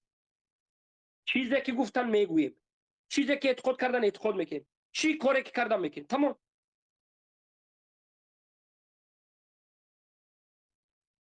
اما تا زمانی که به همین راه نگشتیم، غلامی ما ادامه دارد. کار به جای رسیده است که تاجیکا در هر یک قوم خواهد نخواهد یک خودش زوریش نشان دادن میخواد، بله. اما مسلمان های تاجیک، بنام مسلمان های تاجیک، بنام البته امروز و این چنین مسلمان های تاجیک هم بنام مسلمان هم مسلمان، هر دوش هم امروز زوریگرش رو فقط در بین خودش نشان میده. امروز ما فقط به خودمون، به هم دیگریمون، مسلمان به مسلمان زوریش نشان میده. وحدت و یکجایی هرگز نمیخواد، فقط تفریقه. از آداب بسیاری این جوان ها از آداب محرومند، از اخلاق محرومند، از مدنیت محرومند. نه آداب، نه اخلاق، نه مدنیت، نه فهم. هر کس خود شاه و تعبش وزیر، به این معنا که نه به قرآن نه به سنت هیچ چیز به او اطاعت نمیکنه. وقتی که به قرآن و سنت، به الله و رسول الله اطاعت نکرده، به کی به اطاعت میکنه؟ به کی؟ یگانه به نفس پرست است. امروز مشکلی ما همه نفس پرست است، خودخواه است. نفس پرستی باید معالجه شود، خودخواهی باید معالجه شود. تا زمانی که به توحید نآمدیم، خودخواهی را زیر پا نکردیم، شرک بودن خودخواهیه، طاغوت بودنی همون نفس نفهمیدیم، عاقبت در این پراکندگی است. لااقل ما موحدین بیاید یک جا باشیم، لااقل ما همین خراکترهای بده که در جاهلیت به بسیاری مردم ماندگی است بیاید ترک کنیم. خراکتر خودخواهی، خراکتر ضدیت کردن، خراکتر فقط پرینسیپی شخصیت کار کردن بس کنیم و این نفس پرستی است. پیامبر صلی الله علیه و سلم الله چی گفت؟ این اتبعت اهواءهم، اگر پیروی به هوای هوس کس کردیم کافر استی. پیامبر گفتند که لا یؤمن احدکم حتی یکون هواه تبعا لما جئت به. مؤمن نمیشود یکی از شما تا همون زمانی که هوا و هوسش تابعی آورده من باشد، یعنی تابع قرآن باشد. امروز هوای هوس ما تابع قرآن و سنت است یا نیست؟ و مشکلی اساسی مصیبت دیگر سبب غلام شدن ما، یعنی سبب های غلام شدن بسیار است. یکی از مشکلات سبب شدن غلامی دیگر این بارک الله فیکم علمین قومگرایی است. میگه تاجیک‌ها رو بعضی ملت‌گرا میگه، تاجیک ملت‌گرا نیست، تاجیک‌ها و ملت‌گرا کم است. تاجیک خودکش است، بیگانه پرور، و این صفتی به نهایت عجایب در تاجیک است که خودکش و بیگانه پرور. تاجیک میگرا نیست برادر عزیز. البته ملیگرا هم بد است، خودکش و بیگانه پروری هم بد است، اما یک وسط بین وجود دارد، یک وسط بین وجود دارد که ما در سنت پیامبر صلی الله علیه و سلم دیده هستیم که حالت از حالت فرق دارد. خیلی تبار است، چیزت است، قام دفاع میکرد، هیچ چیز نیست. خودکش و بیگانه پروری وجود دارد. ما مردم ملیگرا الحمدلله نیستیم، اما الحمدلله که یک طاغوت پرستی ملیگراگی نیست، ولی خودکش و بیگانه پروری از این طرف یک تفریط وجود دارد. اما از جانب دیگر مردم ما خیلی محلگرا است، محلگراگی به درجه می جوشد و امام محلگراها دو جانب است. جانب حکومت به پیشواگی شریپوویچ مشرک، به جانب مخالفین به پیشوای موحیدین کبیری. از اینا دیده محلگراتر من آدم در تاجیکستان ندید، از اینا دیده خباستر، محلگراتر، قومگراتر آدم نمیبینید. در تاجیکستان محلگراگی به درجه عالی می جوشد. روز به روز این چیز بجای اینکه پایان شود زیاد شده است، بجای اینکه محلگراگی ترک شود زیاد شده است. چرا؟ برای که این فایده است برای حکومت. چقدر محلگراگی زیاد شود همانقدر عمر حکومت طولانی است. چقدر ما کلابی، قرغنی، سغدی، خوجندی و این طرف و اون طرف کنیم همانقدر طاغوت ها به سر ما زیادتر حکم میکرد، همانقدر ما غلام شدن میگیریم، در بدر، خاک به سر. همین است، عاقبت همین است. سبب محلگراگی امروز مصیبت بزرگترینه که در مردم تاجیکستان است، محلگراگی است که باید ترک کرده شد. اما اینا راه نجاتش یگانه راه است. اینا بسیاری ها میخواد که معالجه کنه. اینا حتی همین مخالفای تاجیکستان فهمید که محلگراگی است، اینا میخواهند که معالجه کنن، لیکن برعکس کرده شدن. خودشون هم از سبب محلگراگی پاره شدن. یگانه چیزی که محلگراگی رو معالجه میکنه، این کسلی، این مریضی، این وبا، این ویروسی محلگرایی به یگانه دارو، دوا، این توحید است. داروی توحید. توحید نباشد محلگرایی که آدمو میمرد. قومگرایی، محلگرایی از سبب بی توحیدی به وجود میاد. قومگرایی، محلگرایی طاغوت پرستی است، از سبب بی توحیدی طاغوت پرستی به وجود میاد. نفهمیدن لا اله الا الله است. حالا روز به روز زیاد شده است. من کلابی، من قرغنی، من ونجی، من سغدی، زیاد نش. ما مسلمانیم، ما امتی رسول اللهیم، ما بنده اللهیم، ما باید آزاد الله آزادانه رفته عبادت کنیم، تفسیر قرآن آموزیم، حدیث آموزیم، با قرآن و سنت زندگی کنیم گفتن گپ در تاجیکستان دیده نشده است. از همین جهت پراکندگی ادامه دارد و از همین جهت غلامی ادامه دارد و از همین جهت محلگرایی طاغوت عمرش بینید حکومتش دراز است. محلگرایی باید بس شود. محلگرایی رو ما باید بس کنیم. الله هیستون میکند برادر عزیزم. محلگرایی به زیادترین معامله که امروز ما شدیداً باید مبارزه بریم. محلگرایی به راه ندیم. مردم بینید امام های محلگرا کبیری گفتیم و دویم قناتش یک خبیثی شرمنده دیگر کبوتری محمد اقبال است. یک محلگرای مرض است. فقط کارش کولابی بد کردن و سعودی بد کردن. شب و روز کولابی سعودی. او غیر از همین قرغنی و پامیری دیگر کس نداره. پامیری هم قبول کردگی نیست. به نظرم پامیری ها اون ادبش دادگی است. برای که بعضی پامیری ها خیلی از خودش درس که میگیرد که خودش وایمه میگیرد. همین وایمه گیری بس کردن نکن. همین چیزا ما باید گم کنیم که در تاجیکستان گویا که نصف تاجیکستان مرد است و نصف تاجیکستان زن است. این گپا را بس کنید برادر عزیز.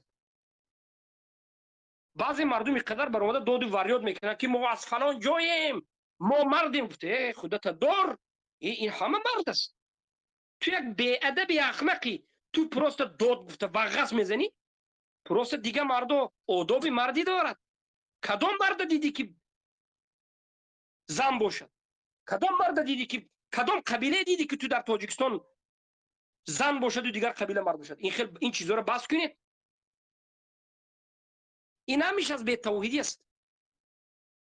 به عقیده بر این نامرد، به عقیده بر این بزدل نیست. مرد موحد است. منطقه به منطقه تاجیکستان جدا نکنید. فلان منطقه جوان مردا است، فلان منطقه نامردا است. این خیل نکنید. ما آهام زور هستیم. ما تاجیکای اصیل، تاجیک اصیل. این قومگرایی ملتگرایی شده رفت. تو تاجیک اصیل باشی، غلام باشی، تاجیک بودت به تو چی فایده داره؟ چی فایده داره؟ ازبک از تو چی پستی دارد؟ من نمیفهم. قزاق قرقیز از تو چی پستی دارد؟ این ملت بلندی و پستی ندارد. تاجیک اصیل باشی، غلام باشی، وای بر حال تو غلام. برای همین به خدایت عزت تنها به اسلام است. عزت تنها به دین است. ان اکرمکم عند الله اتقاکم. ما باید پیش این وبا رو گیریم، پیش این محلگرایی رو گیریم. نگذاریم که محلگرایی در تاجیکستان منتشر شود. نگذاریم که طاغوت حکومتی های طاغوتی از این چیز غلبه کنند. یک قبیله را شیف برارند و یک قبیله دیگر را غلام برارند.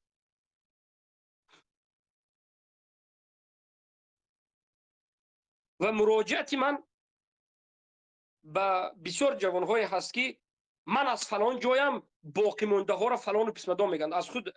از خود نبروید. این کارهایی که شما کرده اید این غلط است. فراموش نکنید که همه مرد است. این همین احمقی، همین قانگروگی است. ای مردم تاجیکستان، قوم به قوم خودتون بالا نگیرید. هرگز کولابی از دیگر رو بالا نیست. هرگز سوختی از دیگر رو بالا نیست. هرگز کرغنی از دیگر رو بالا نیست. هرگز ونجی از دیگر رو بالا نیست. همه برابر بنده الله است. موحد بالاترین آدم است. موحد مسلمان بهترین آدم است. باقی ماندیش از حیوان هم بدتر است. اینمی گپ است. اینا الله جدا کرده است.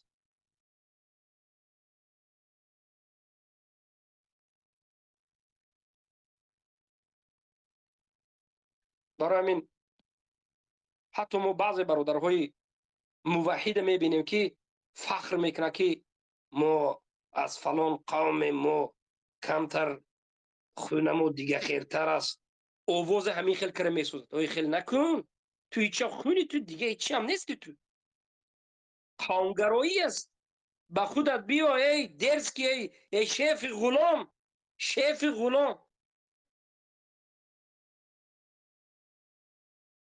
چرا به یک سوال برادر قدر گپ زیاد میکنیم؟ برای که آخر ما دلمو میسوزد، دلگیر شدیم از این حالت. و این چی حالت است؟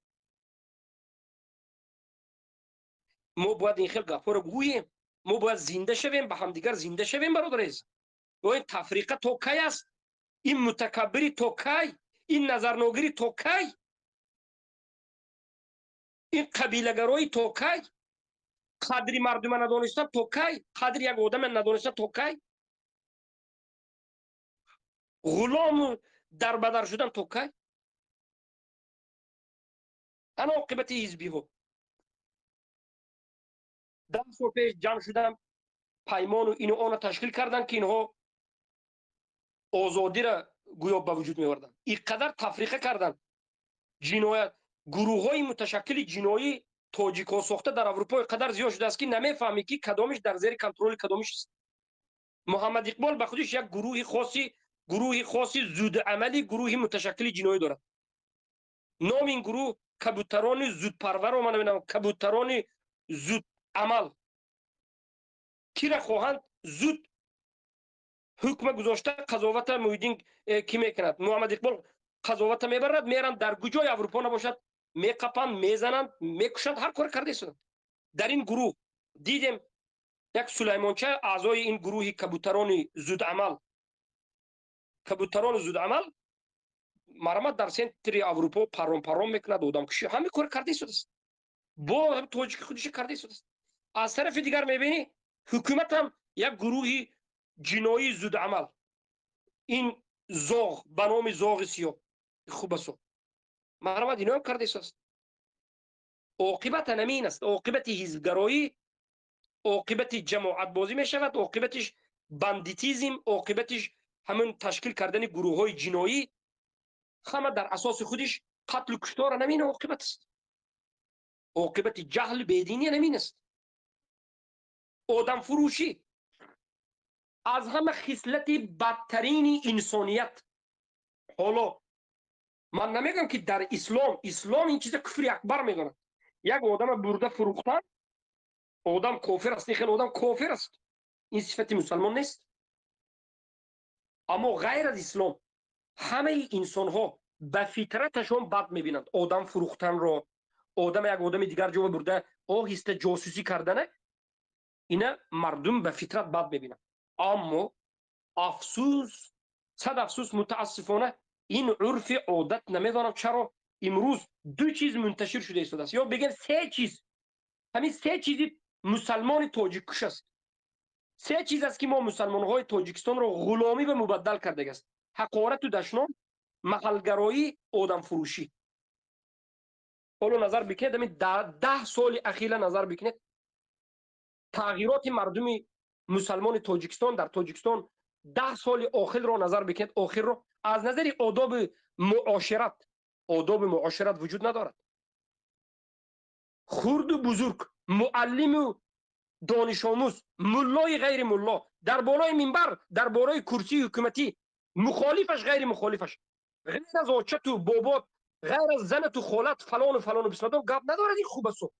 یک عرف، این یک فرهنگ شده است. امروز فرهنگ خبیثانه را دارن زنده میکنن، خصوصا 10 سال اخیر بعد از اینکه یوتیوب کشوده شد و صفحه های وسایل اخبار است، میبینی 100,000 آدم میبیند، 10,000 آدم در پخش مستقیم نگاه دارد، آشکار واضح میگه من شوی خواهر تو بودم، میگه که نه خواهرت فلان کردم، میگه که نه مادرت چی میگه؟ برادر عزیزم، ای مردم، این چی زلالت است. با بعضی اومده میگن که ما خیلی مردمی به فرهنگ کذاب خوبسا، فرهنگ شما همین فرهنگ مولوی مثنوی معنویه که فقط فلان و قسمدان بود. از همون است فرهنگ شما از قرآن و سنت دور است، آداب اخلاق نداره. ای خوب است، دهانشون مار گشتون است. این یک فرهنگ خبیثانه را که امروز دارد زنده میکند. نمیدونم از مخالف حکومت، این سرخورها با همین بی ادب های مخالفا و حکومت میخزد مخالفه، آچه های شما را فلان و بسمدان، مخالفش میخزد یوتیوب در میگراند، میخزد آچه های شما را فلان و بسمدان، اونا زنی اینه، این زنی اونه. این میخزد میگد که فلان زنی شما بقیل اسب و سبزی رو. برادر ای مسلمان، تو از این رذالت نفرت کن. والله کسانی که از این رذالت نفرت نمیکنند اینها فطرتش مشکل دارد، اینها وجدانش مشکل دارد، اینها آداب اخلاق فراموش کرده است. وقتی که ما سخن حق میگیم بیدشنام به حقارت، با همین فحاشان، با همین بیدهنان، با این اژدهاران گشتم ها میاند و به ما میگن که بی ادبی نکن. خیلی حرامی. ادب در نزد تو چی است؟ در بین مردم میبروی، زنی مردم نمیمونی، دخترش نمیمونی، هیچ آداب اخلاق نداری، مرد به مرد به دهانت به اینت به آنت میگه. بعد از این همین خبیث حق دارد که درباره آداب گفتن؟ همین رذالت، همین خباثت امروز ما را به نابودی کشیده شده است. مسلمان ها از این چنین قوم ها، از این چنین جماعت ها دور شوید. هزار بزرگ باشد هم دهان خودش داشته نتوانست. از حقارت و دشنام خبیثترین آدم است. ملا باشد، مولوی باشد، حکومتی، مخالفی، کسی نباشد ترکش کنین. این آدمی پست است، این به نفسش زور نمیرسد، این فاجر خبیث است. ما باید اهل توحید، ما باید پیش این رذالت باید بگیریم، پیش این چنین صحبت کردن نگیریم. ما باید حقارت نکرده گپ زنیم. این مرضترین خلق است. حالا رفته رفته چیزی عادی شده است. امر معروف اینا به حقارت است. امروز برای درد امت دو سه سخنها را ما گفته میگذاریم میگد، بعد از این یک وقت میبینی که آچه های شما را فلان تصادف است. در حالت میمونی که این امر معروف است چیست؟ شاگرداش میبرد فقط خلوکش. والعیاذ بالله. ای مردم به خود بیایید. این نقطه حلاکت شما خوبسو است. این خوبسو گفته من این کرده نظر دارم، حکومت و نمی مخالفت. همین دو قناتی است که امروز تمام مسلمان ها را نامش پس زده شده است. زیرا که مردم مسلمان اهل سنت و جماعت بیزار از هر این دو قنات شیطان است. بیزار از این بی ادبی هستیم. ما مردم مسلمان اهل سنت و جماعت بیزار از این ادب بی ادبی هستیم، از این خوبسو. نکته دوم گفتم محلگرایی. محلگرایی را هم همین دو جماعت دارد به بهترین وجه محلگرایی پیش برده است. خوب است. حکومت هم در گرد اطرافش خانوادگی و محلگرایی. حالا نظر بکن مخالف هم خانوادگی و محلگرایی. به حکومت هم یک بار های گفتی مردی، به مخالف هم بخبر های گفتی مردی. هر دوی این محلگراها به خودش گروه های متشکل جنایی دارد. هم حکومت رحمانوف به بالای تو دیله میکند، تو را میفروشد، ترمت میکند، میکشد، میبرد، میکشد، میپرد. هم مخالفا به بالای تو دیله میکند، تو به مینویسد، دروغ میگد، ترمت میکند، میکشد. اگر حق گوید که میلش، اگر لااقل این خوبسای بنام مخالف سخن حق اینها اقل گوید که میلش. فقط اهل سنت افراطی میگه. این رافضه های خوبسا افراطی. این خبیث صوفی ها با اینا میگه که دعوت ما به تحمل پذیری است. صدقه آدم شوید تو خبیثی کذاب. کدام تحمل پذیری؟ کدام تحمل پذیری؟ خطا کرد تو را یک کس گوید تو را میکشیو. این گروه زودعمل جناییت، گروه متشکل زودعمل جنایی کبوترها پرواز میکنند و خوب است. از یک طرف زاغ کی به آدم میشین شما؟ تمام مسلمان های تاجیکستان شرمنده کردید. و سومین چیزی که مرگ این مسلمان های تاجیکستان است و بسیار امروز ضررش به مسلمان های اهل سنت و جماعت رسیده شده است. و از این چیز سوم حکومت و مخالفایی که مخالف حکومت رافضه ها خوب استفاده برده شده است، این فروختن است. آدم فروشی، بر دروغ. باور کنید کار به جای رسید. کار به جای رسید که ما حتی طلب کردیم که ای خوبسای مخالفا به رهبری محیدین کبیری، این من نهضتی های این نجس ها را در نظر دارم و بسیاریش نمینو. شما وقتی که یک آدم میفروشید، در وقت فروختن لااقل دروغ نگویید. میل شما مرض ها نفروشید، میمورید. شما فروخته شده ها یک جا رفته فروخته نشد، میمورید. روس به فروخته شدی، ایران به فروخته شدی، انا با جای دیگر ها به فروخته میشی. تو فروخته شدی خمیلیون مرض لااقل بله چیزی بوده رو گو، دروغ نگو. نه دروغ میگه، نه طعنه میزند. اون گناهی که در روی عالم است میورد بسری همون کی؟ بسری کسی که گفت که تو خطا کردی. گفتم یک بار گفت که مویدین کبیری یا گرد اطرافش بوده این تو پایها خطا کردید. شما مشرکینید، شما هم دینن هم دنیوی، از هر دو جانب شما از دستتون گو نمیوید. شما نیکتو هستید، شما هیچ کسی نیستید. شما شخ ها، لقب اینا شخ. اینا نه دینی نه دنیوی است، نه دینی نه دنیوی. از دنیوی هم تو پای است. اینا رافضه کی دنیوی احمق شد؟ صوفی کی دنیوی بونه؟ رافضه کی دنیوی آدم شد؟ احمق است. صوفی کی آدم شد دنیوی؟ امام شافعی میگن که هر کسی که پگاهی صوفی شد بیگاهی احمق است. این احمق است. اینا دینن هم دنیوی. اینا آدم فروشی را شروع کردن. در اول مردم نمیفهمید. ما میگفتیم که اینا خیلی خبیث است، مردم نمیفهمید. حتی خودی همین مردمی که در اروپا است مخالفا به نام خود اینا یک قسم دیگر گمراه است، اینا نمیفهمید. قسم دیگری مخالفا نمیفهمید، یعنی مخالفای گمراه مشرکین دیگرش. اینا همه قرصک میزدن.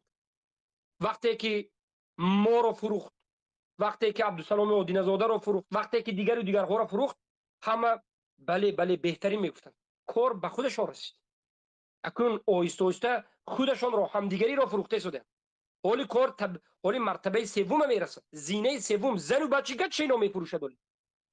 اینو نفروشد میمورد. اینو باقی ماندنش در اساس فروختن است. اینو باقی ایستادنش در اساس فروختن است.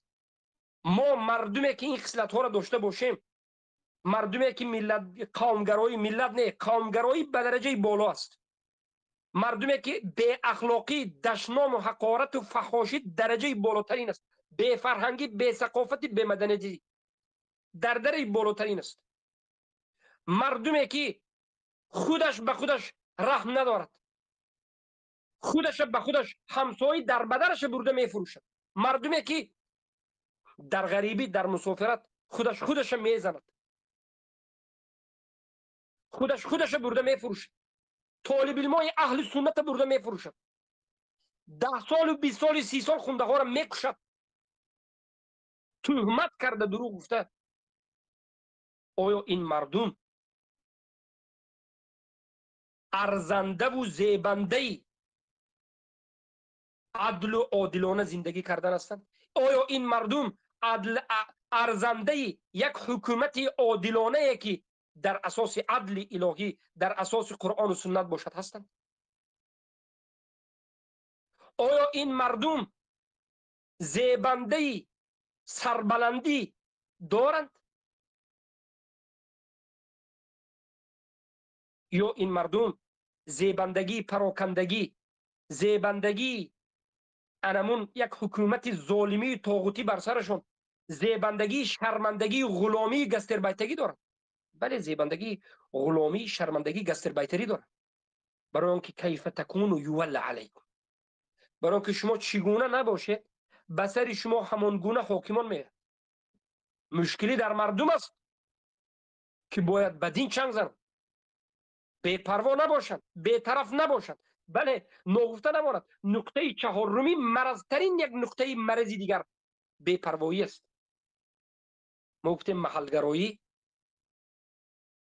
دشنام و حقارت، فروختن همدیگر و محلگرایی، معذرت خواهی میکنم، بے پروایی.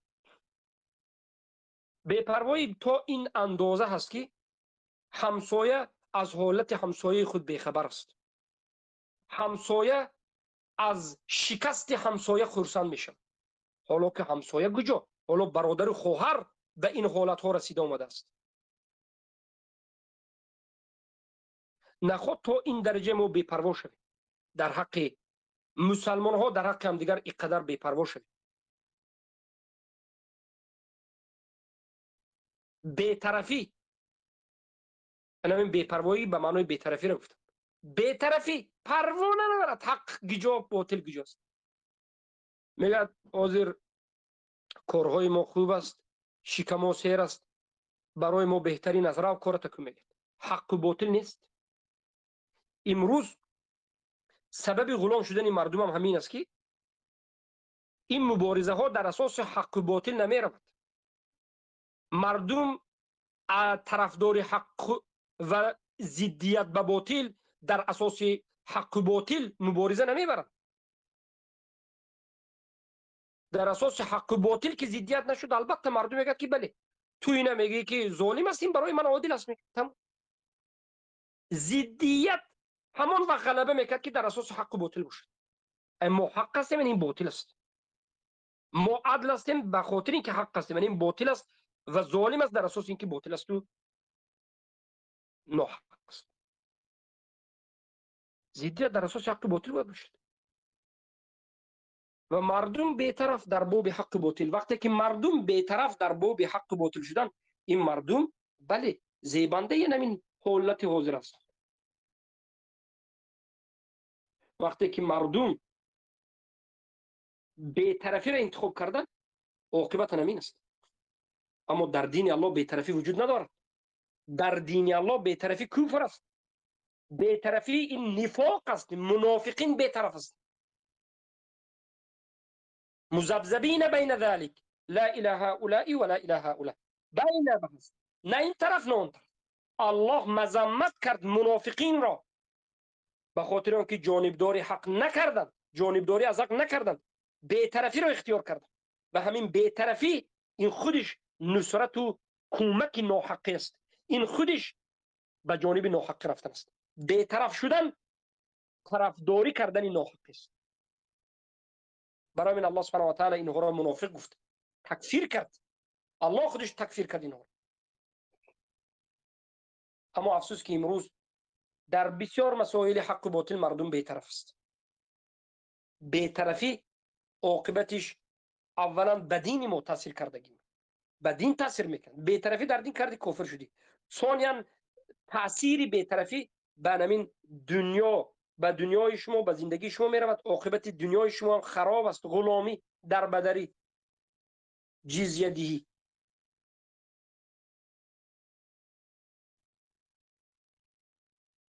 آخر من حق دارم. من در یک سرزمین زندگی کردم یا در سرزمین تولد شدم. این سرزمین الله به من داد. من حق دارم که زندگی بکنم. چرا یک عده مرا میرانند؟ چرا یک عده به بالای من، سری من این کار کنو نکن میگن؟ چرا یک عده به سری من این کار میکنن؟ چرا یک عده به اجازه من این سرزمین مرا چیکار خوان به سرش میکنن؟ مگر من آدم نیستم؟ مگر من حق ندارم؟ کی گفت است که من حق ندارم؟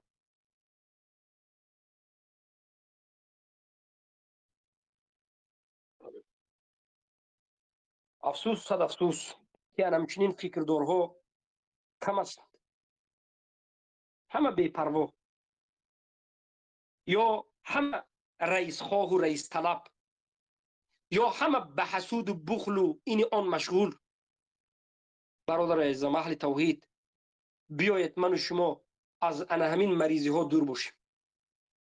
بیایید من و شما به همین گفته الله عمل کنیم. واعتصموا بحبل الله جميعا ولا تفرقوا. بیایید ای مسلمان های تاجیکستان یک جا باشیم، یک رنگ باشیم، یک جا بودن ما، یک قوله بودن ما، بی‌طرف نبودن ما. شکست هم طاغوت است و هم مخالف است. همین چیز اونا ندارد.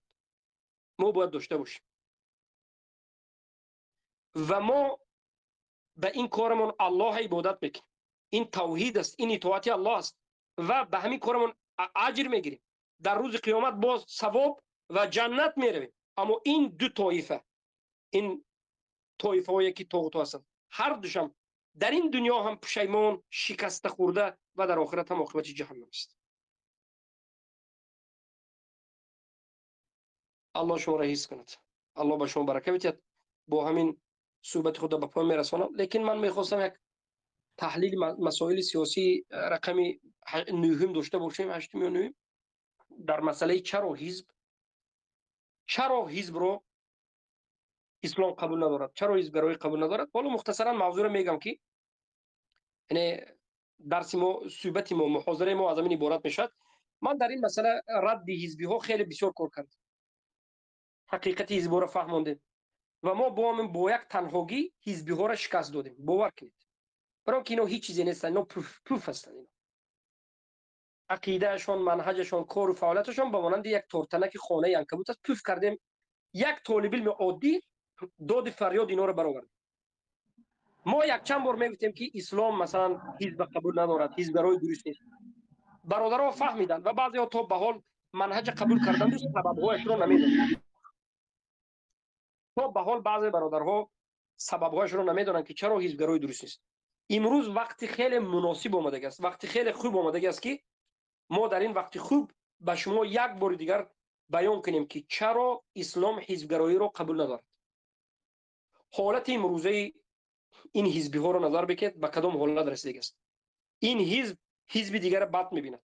این حزب هم خودش مسلمان میگه، او هم خودش مسلمان میگه، لیکن این حزب دیگرانگی بد میبیند به خاطر که وای در دیگر است. یعنی موالات، دوستداری و بدبینی در اساس یک جماعت شد، نه در اساس لا اله الا الله، نه در اساس اسلام. این خودش یک کفر است.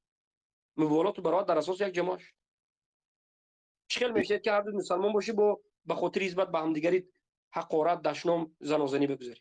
حزب آخرتش، عاقبت حزب یک جماعتگرایی، دیکتاتور سازی، حکم الله انکار کردن، حلال الله، حلال و حرام الله ایواز کردن، به خواست هوای هوس یک دیگر یک کس کار کردن، یک اسلام آورده اسلام یک تا خانواده کردن. انمی خانواده چیگان انمی است. خیلی نیست. قرآن، سنت، فهمی سلف این امت. این قرآن و سنت ما باید با فهم سوا بفهم. دیگر راه نیست. هر کسی که دیگر راه میده گمراه است، ضال و مضل است. فراموش نکنید. ضال و مضل است. السلام علیکم و رحمت الله و برکاته. شیخ عزیز خوب هستین؟ ان شاء الله. الله یسلمک. علیکم السلام و رحمت الله و برکاته. الحمدلله خوب هستیم. اجازه باشد شیخ، الله یسلمک، یک سوال است. برادر عزیزم، من کمی خسته شدم.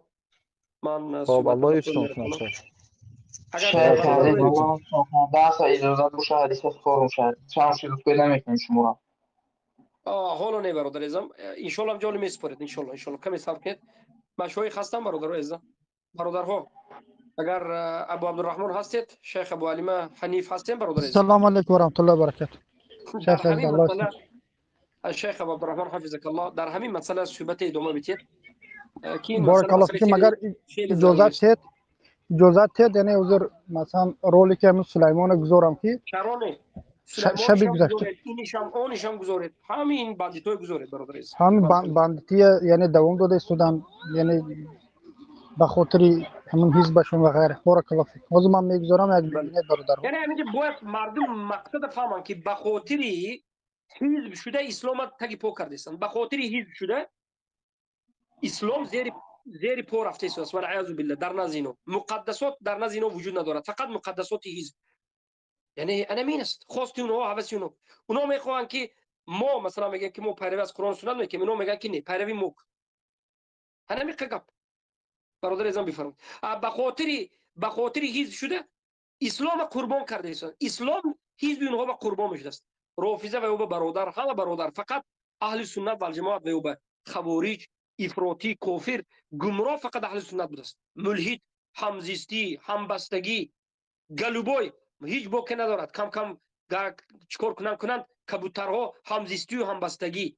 رافضه دوملا سید نوسی سرافشانی لعنه الله دوملا بود است.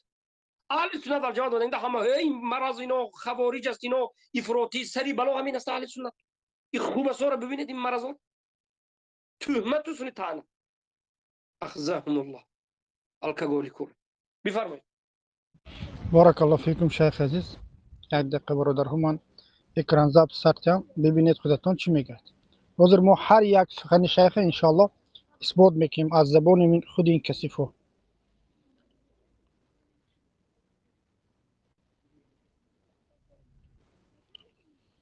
نگاه بکید در این سب روز گذشته یعنی پخش مستقیم این سلیمان بود. او کسی که صحبت میکند یعنی چهرش نیست، اما در تلفن با همدیگر صحبت میکنن که من این آخرش میگذارم، یعنی همدیگر یعنی روی چی بحث میکنن و در همین پخش مستقیم برای یکدیگر کشی یعنی جا معین میکنن. بسم الله از میگذاریم.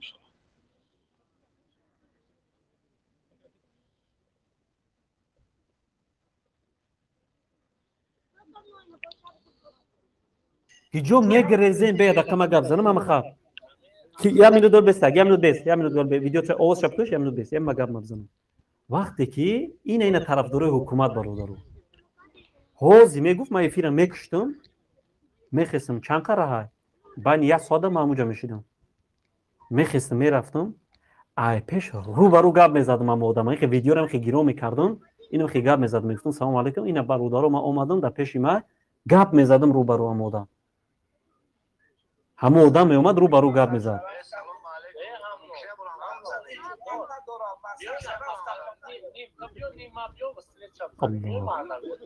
آقا بیا حال تمیه دوسلدورف نیم تا بیومد 570 کیلومتر در بعد دوسلدورف های برلین 570 کیلومتر یا دقیقه بس یک محل بس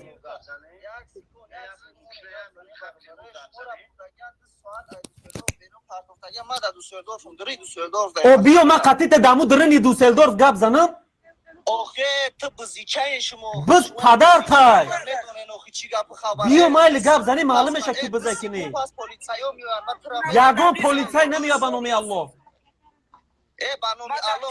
همو بس مرتضی خان همو گوش که بس یا مینوت بس یا مینوت بس اودام تو میای گپ میزنی یا پیشی یکی نه تو میای پیشی گپ میزنی یکی نه بیای پیشی گپ زد چی در کار زوری کردن پیشی خوینی وطن قدیم مایلم بگذار من خوین مایل تو بیا رو بروی ما گپ زد می گپ تا دروی ما بگو مایل نمره واتساپ تپته هازی من نگاه کن یا سکون به هازی کامera را گیرون میکنه گلکت را نشونت میتونم اینم دوسلدورف ها بانو دوسلدورف ها بانو بس مایل بس یک روز تمام یا مینوت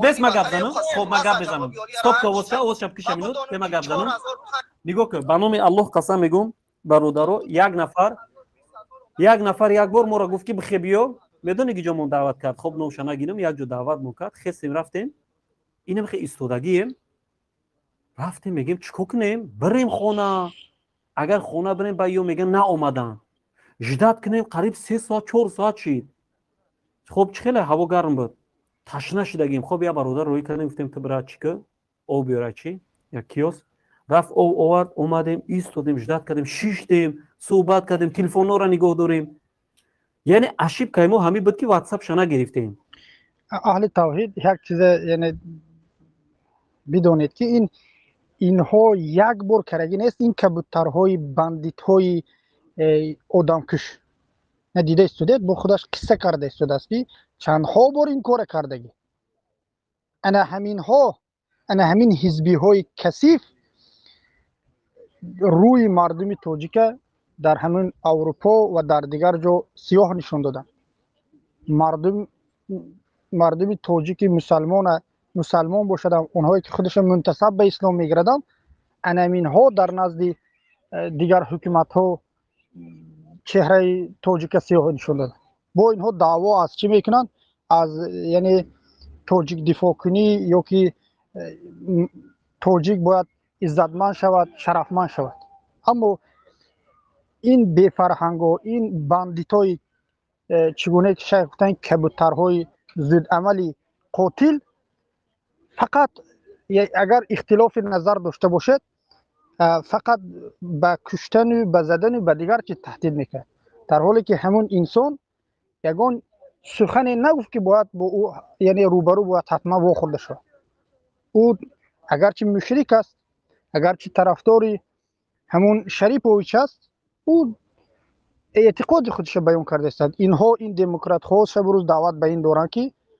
یعنی هر انسان میتواند اعتقاد یعنی چه داشته باشد خاص خودش داشته باشد و ملحدی است و رافضگی است و هر نبود نباشد اما شیخ ذکر کردن که اینها دوستداریشون بدبینیشون فقط به خاطر حزبشون. بعد گفتی حزبشونه به کشتن تو را تیارن، تهدید به تیارن، زدن به تیارن، نابود کردن به تیارن.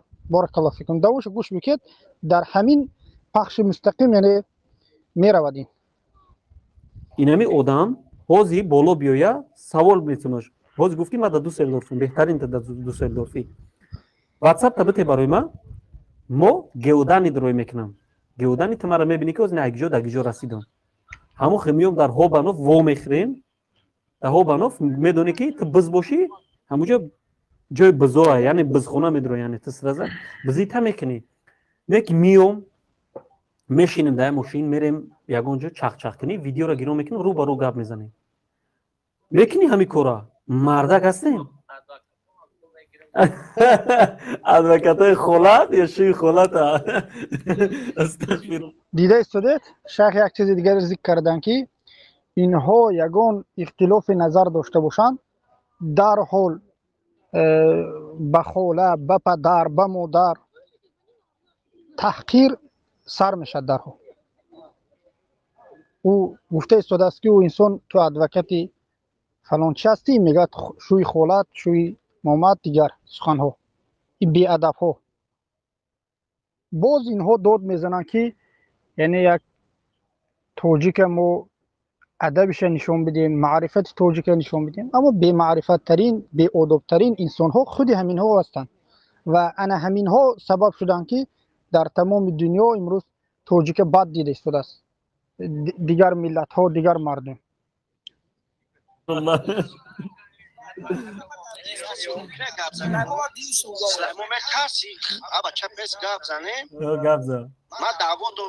چی دعوا داری؟ ببرونی موسرک کبری برای کبری قطی گاب زن همون بزا بدرور؟ همونو لابا اول بی خودت خواب که همونو خودت خواب که یا مینود نومیرو تا روی میکنی یا کی نه؟ سوال نومیرو تا روی میکنی؟ الو همین حضور ما هست؟ بله هسته نومیرو تا روی میکنی؟ آز یه سکون بستن یه سکون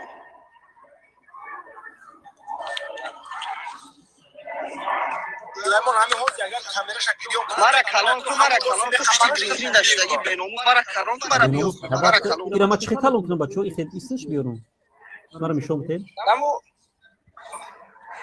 دا بولوش بچکم اینا اینا میخواد کنم اینا بیو کلامت کردم اینا دیده صاحب بینوموس پدر کرد بینوموس پدر کرد دیده استودیت با همدیگر یعنی مخالفت دارن در حال پدر و مادر یعنی حتما ذکر میکنند یک بار که شیخ دقیق ذکر کرده گذاشتن که بعضی فکر نکنند که شیخ از خودشون به اینها گفته است نه بلکه اینها همچنین انسان ها است و باید شما اهمیت بدید به سخن های اینها که اینها چگونه مسلمانگری که ندارن انسانیتگری هم ندارن اینها انسانیتگری نداشتنشون شما باید اهمیت بدید. بارک الله فیکم. های دوسلدورف برنی در پیش مخلوق حالت نی بس بینوموس بس ماله ای در طرفی ای گوش که یا دقیقه بس یا مینوت تو واتساپ تروی که واتساپ تمایل بس یا دقیقه واتساپ تروی که واتساپ تروی که واتساپ تروی که وقتی ما بیام زنگ بزنم وقتی که ما دوسلدورف اومدم چه خطر زنگ بزنم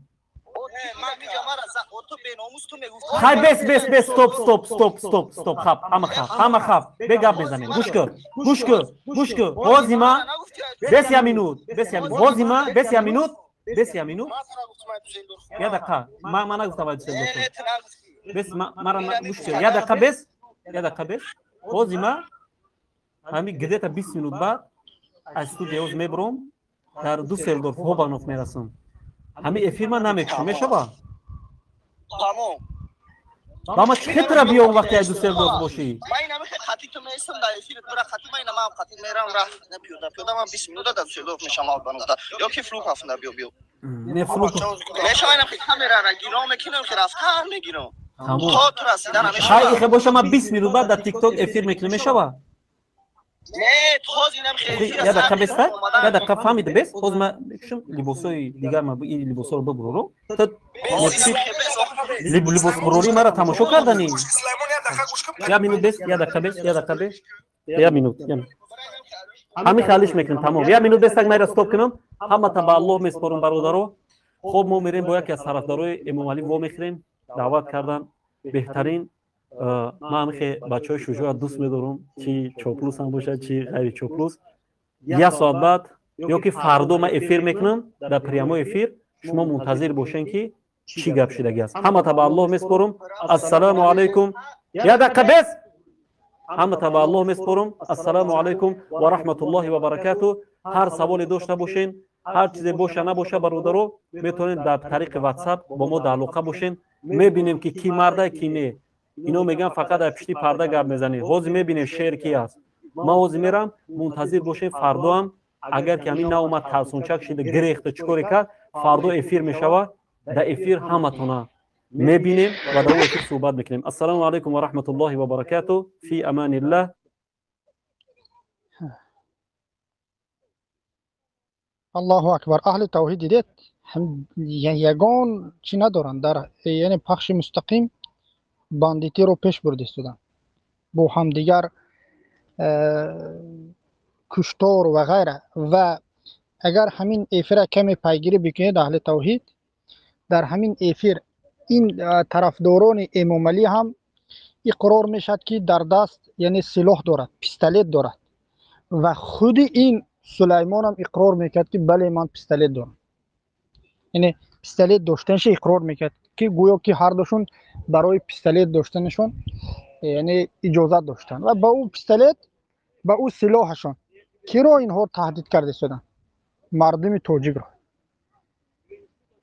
تاجیک رو برای کشتنشون این کبوترهای محمد اقبال است همین سلیمان کبوتر محمد اقبال است بارک الله فیکم خودتون دیده استودید این باندیت های مسلمان کشی انسان کش بغیر حق میکشد اینها یگان حد مرز در نزد اینها نیست بارک الله فیکم و چیز دیگری رو ذکر کردن که شیخ من پیدا کرده یعنی حاضر اگر گذارم شاید کمی گفتگو بکنم پیدا شاید کنم شوکت محمدی والله علم به او سلیمپور بود نامش که از پامیر است شیعه اسماعیلی است با هم گفتگو داشتن در بین گفتگو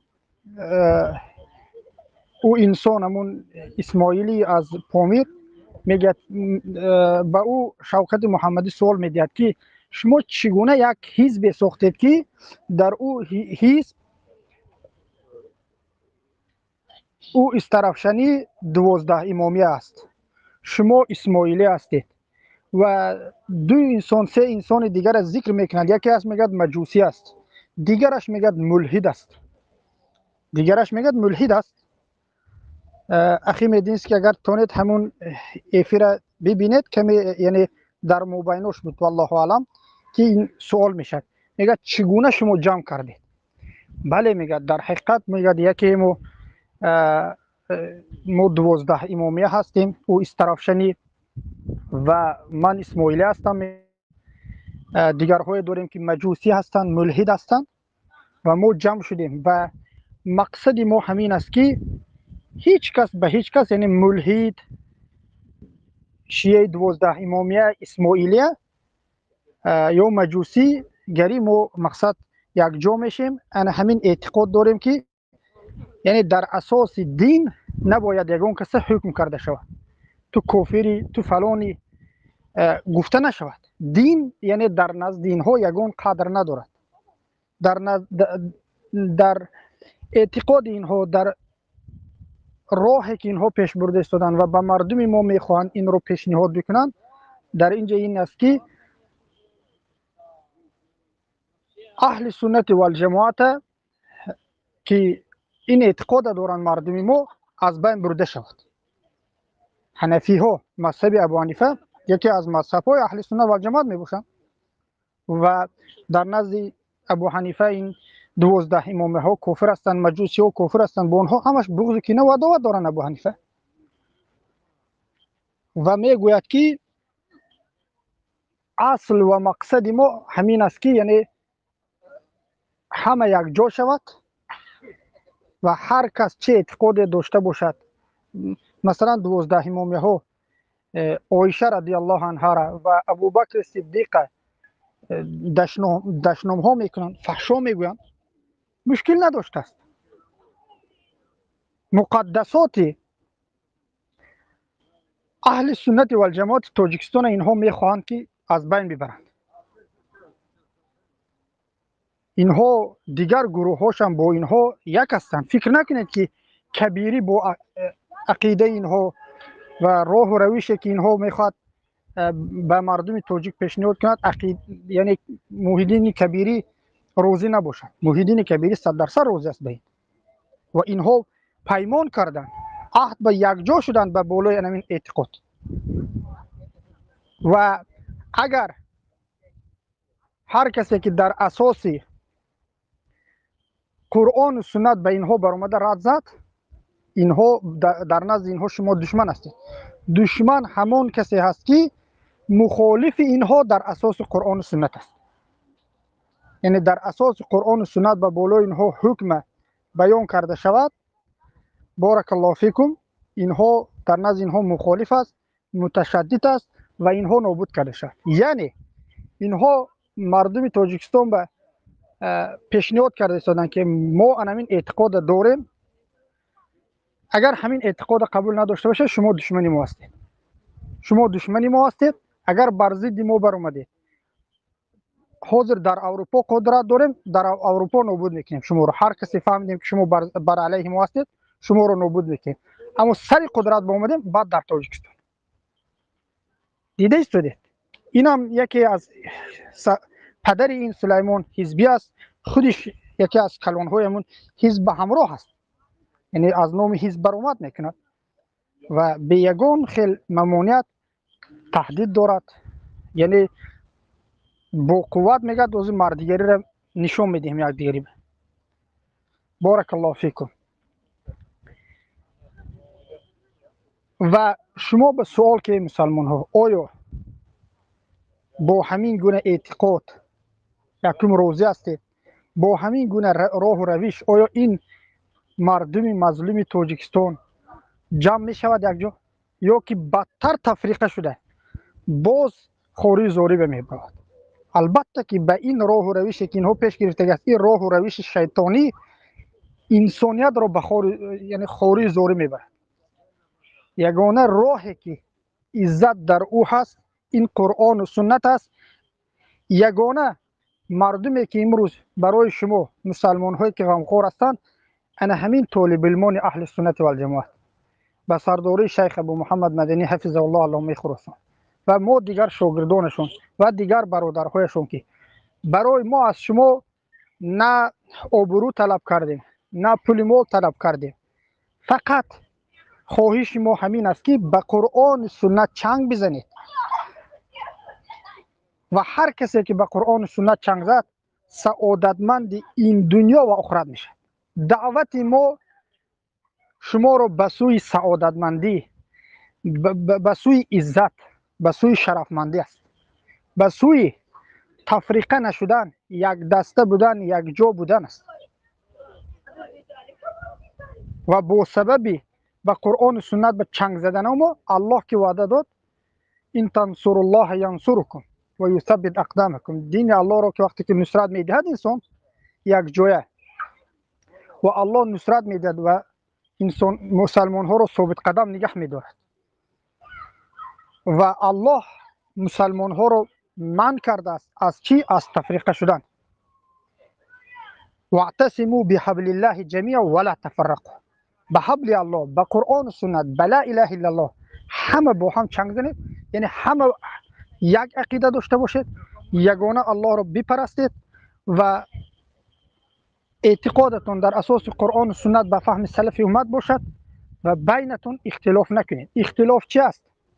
اختلاف یک چیزی هست که قرآن و سنت صحابه توبین تبا توبین یک چیز فهمیدن، اما یک امروز کثیف میبید دیگر چیز رو میگوید و میخواد که اختلاف بگه. این رو نکنید، بلکه به قرآن و سنت پایبند باشید. به قرآن و سنت پایبند باشید و اختلاف نکنید و به حبل الله یعنی قرآن و سنت با هم چنگ بزنید و دعوت ما همین است. فرق از ما از آنها این است که ما مردمی تاجیکستان رو، مردم تمام مسلمان ها رو به سرجمعی یک جا شدن، یک دیگری رو نپرستیدن، یک کس دیگر کسی دیگر اله نگرفتن، بلکه الله یگانه رو اله گرفته به قرآن و سنت چنگ زدن است. و همین قرآن و سنت به فهم سلف امت فهمیدن به دعوت داره، نه به فهم ربیع هادی مدخلی، نه به فهم جهم بن صفوان، نه به فهم دیگریش، بلکه با فهم ابوبکر و عمر، با فهم تابعین و تبع تابعین. و به همین سر خم کرده کوشش بکنیم که این راه و رویشی که قرآن و سنت بر ما ساخته است و گذاشته است و امر کرده است که به قرآن و سنت باید راه و رویشمون باشد، به این چنگ بزنیم و همین است دعوت ما. و اما این دشمنای الله سبب دشمنیشان با ما و ما به بالای یعنی گردن ما پلها گذاشتن برای دعوت به این کردن که دیگرها رو بفروشید به طواغیت دیگر دولت ها، به سبب همین چیز است. به سبب اینکه اینها میخواهند مردم رو تفریقه بکنند، قومگرایی رو بین مردم منتشر بکنند، نوفهمی، جنگ و جدال، نوآرامی رو منتشر بکنند تا اینکه بالای مردم حکومت کنند. اینها یک اعتقاد دارند که میخواهی که حکومت کنی بالای یک مردم، تو باید مردم جدا بکنی، مردم ضد هم دشمن بکنی، دسته دسته بکنی و حکومت بکنی. اما قرآن و سنت مردم دسته دسته شدن به دعوت نمی کند و از این من می کند. و دعوت ما هم همین است که مسلمان ها دسته دسته نشوند، حزب و فرقچه گروه نشوند، بلکه همه با هم قرآن و سنت به چنگ بزنید در اساس فهم سلف امت. فهمیدید؟ خودتون تدبر بکنید که کی برای شما راه سعادت پیشنهاد کرده است، راه جنت پیشنهاد کرده است و چه کسانی به شما راه بدبختی و شقاوت، خواری، ذلیلی هم در این دنیا و هم در آخرت رو کی پیشنهاد کرده است. البته که اونهایی که به شما پیشنهادهای شیطانی دارن، اینها راه جهنم رو به شما پیشنهاد دارن. و اما ما اهل سنت و الجماعت، طالب علمان اهل سنت و الجماعت به شما قرآن و سنت پیشنهاد داره، راه سعادت. اونهایی که به قرآن و سنت چنگ زدن و ثابت قدم ماندن، الله گفت که رضی الله عنهم، الله از آنها راضی است و رضوا عنه، و آنها از الله سبحانه و تعالی راضی هستند. یعنی الله سبحانه و تعالی از صحابگان رضایتش برای ما در قرآن بیان کرد و صحابگان از الله سبحانه و تعالی راضی هستند و از این راه و روشی که الله با آنها با طریق پیامبر صلی الله علیه و سلم بیان کرد از این راضی بودند و به خاطر این راه خونها ریخته شد، خونهاشون ریخته شد، مالهاشون از دست دادن، جانهاشون دادن، اما به همین از راه و روش قرآن و سنت دست نکشیدن که امروز این دین به ما رسیده است. و این دین برای من شما یعنی در سر دسترخوان نشسته با گوشت خوردن نه آمده است. پیامبر صلی الله علیه و سلم پیششون نزدشون صحابه میبیان در جنگ خندق که شکم مبارک شونه میکشد صحابه و میگوید که من به شکمم سنگ بستگیم، یک سنگ داشتن و پیامبر صلی الله علیه و سلم میکشند که دو سنگ بستگی هستند از سبب گرسنگی. به خاطر چی بود؟ به خاطر همین دین برای من شما برسد و این دین فروخته نشدنشه. پیامبر معلم بشریت یاد دادن و صحابگان این رو عمل کردن که این دین به یگان چیز فروخته نمیشود، نه به تبسم کسی، نه به پول کسی. و این قرآن و سنت پرینسیپ خودش دارد و باید به پرینسیپ یعنی قرآن و سنت زندگی بکنیم. راه و روش خودش دارد. بارک الله فیکم. الله سبحانه و تعالی همتون حفظ بکند و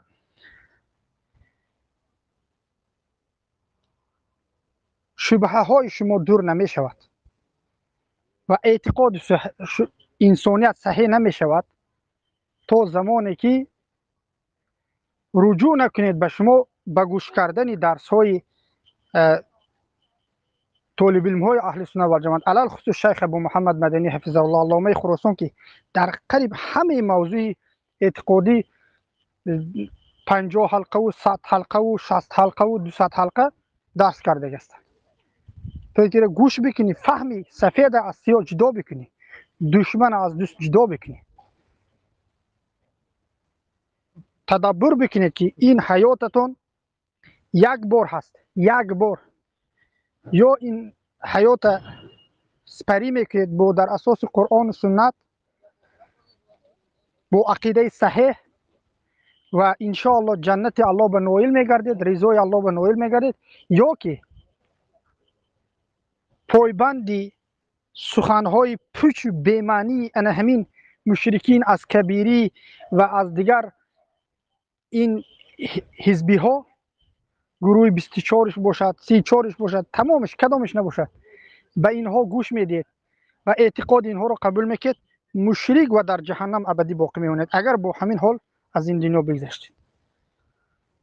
و برای همین شده خیلی انسان عاقل فکر میکند و تدبر میکند که در حیاتی که یک بار داده شده است راه درست یعنی انتخاب بکند. راه درست این پایبند بدن به قرآن سنت است. بارک الله فیکم. دیگر مشایخ باشند ان شاء الله صحبت بکنید برادرها. سبحانك اللهم و بحمدک اشهد ان لا اله الا انت استغفرک و اتوب الیک. ان شاء الله اگر حاضر من پیدا کردم سخنی یعنی همون اسماعیل رو ان شاء الله میگذارم که با خودتون میبینید که اینها چه چیز رو برای مردم تاجیکستان میخوام پیشنهاد بکنم. بارک الله فیک. حفظك الله. گروهی متشکل جنایی زود عمل به نام کبوترها رفتند و گروه متشکل جنایی زود عملی حکومتی گفته به نام زاغها را از یک جا بیرون ببروردند و رسوش زدند حضرت. اینش نیشه رفته فوتبال کنک سرشدگی است. این خوب است با شرم نکرده دیگرها را گنده میکند، از روی دیگرها می نویسد. انا همین جای بس برادر بودید برادر بله مدینسکی حفظک الله، من کمی فراموش کردم از سبب خستگی. اگر همون ویدیوی لطکوب شدنی یکی از احمقهای مشرکای دیگر از دست بندیتوی اقبال کمپانی کبوترها داشته باشید و کنید برادر همین نشان تید. بارک الله فیک. در اکرام.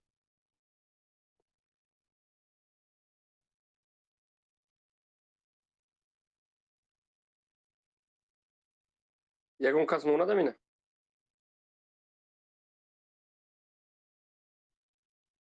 بعد از این سخنوم جان باز کن.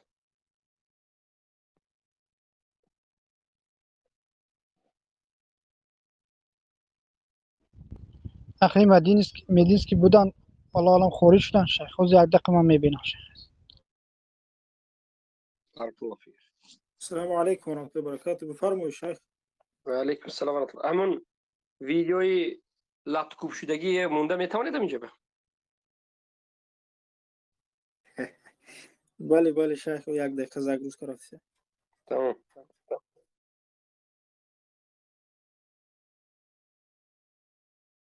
گفتی وزیری فرهنگی تاجیکستان در گذشته یک مشرک شرمنده دیگر لطکوبات میگوید حضرت.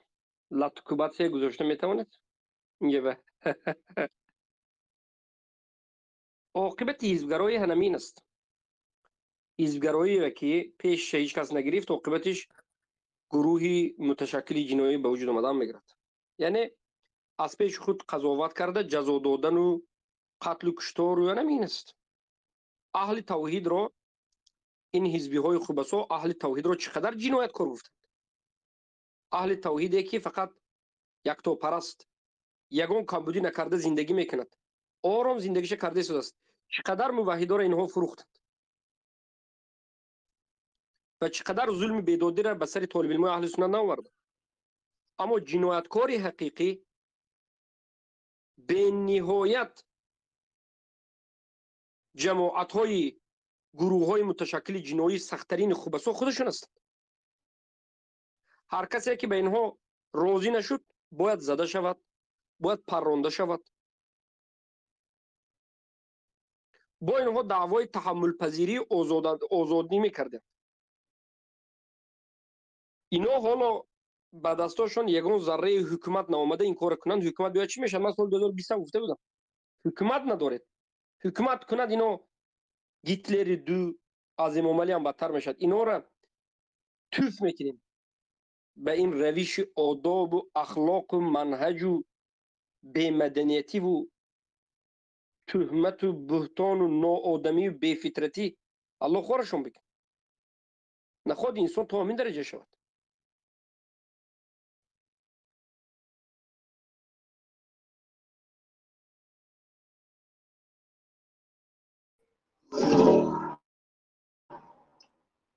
السلام عليكم ورحمة الله وبركاته.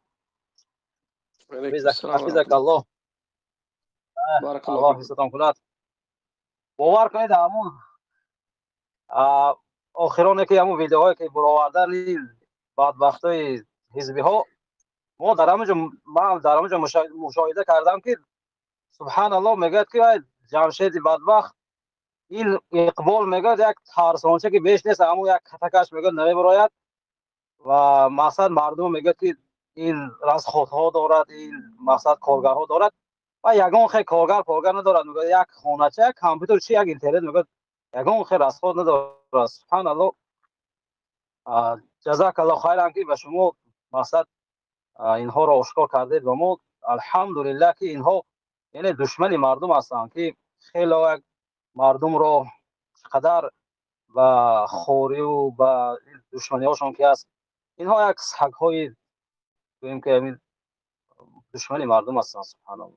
جزاک الله خیرا حفظک الله. و یک اخی کریم بارک الله فیک. ما از سبب علم و مختنمون، از سبب منهج دانستنمون اینها را زودتر شناختیم.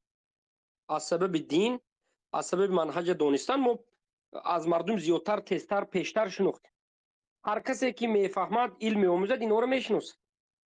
اینا محلگرا، بی ادب، فحاش و دهان ویران، آدم فروش و بالاخره جزا دهنده و کشنده و انا بین حاضر ویدیو در ویدیو بینید.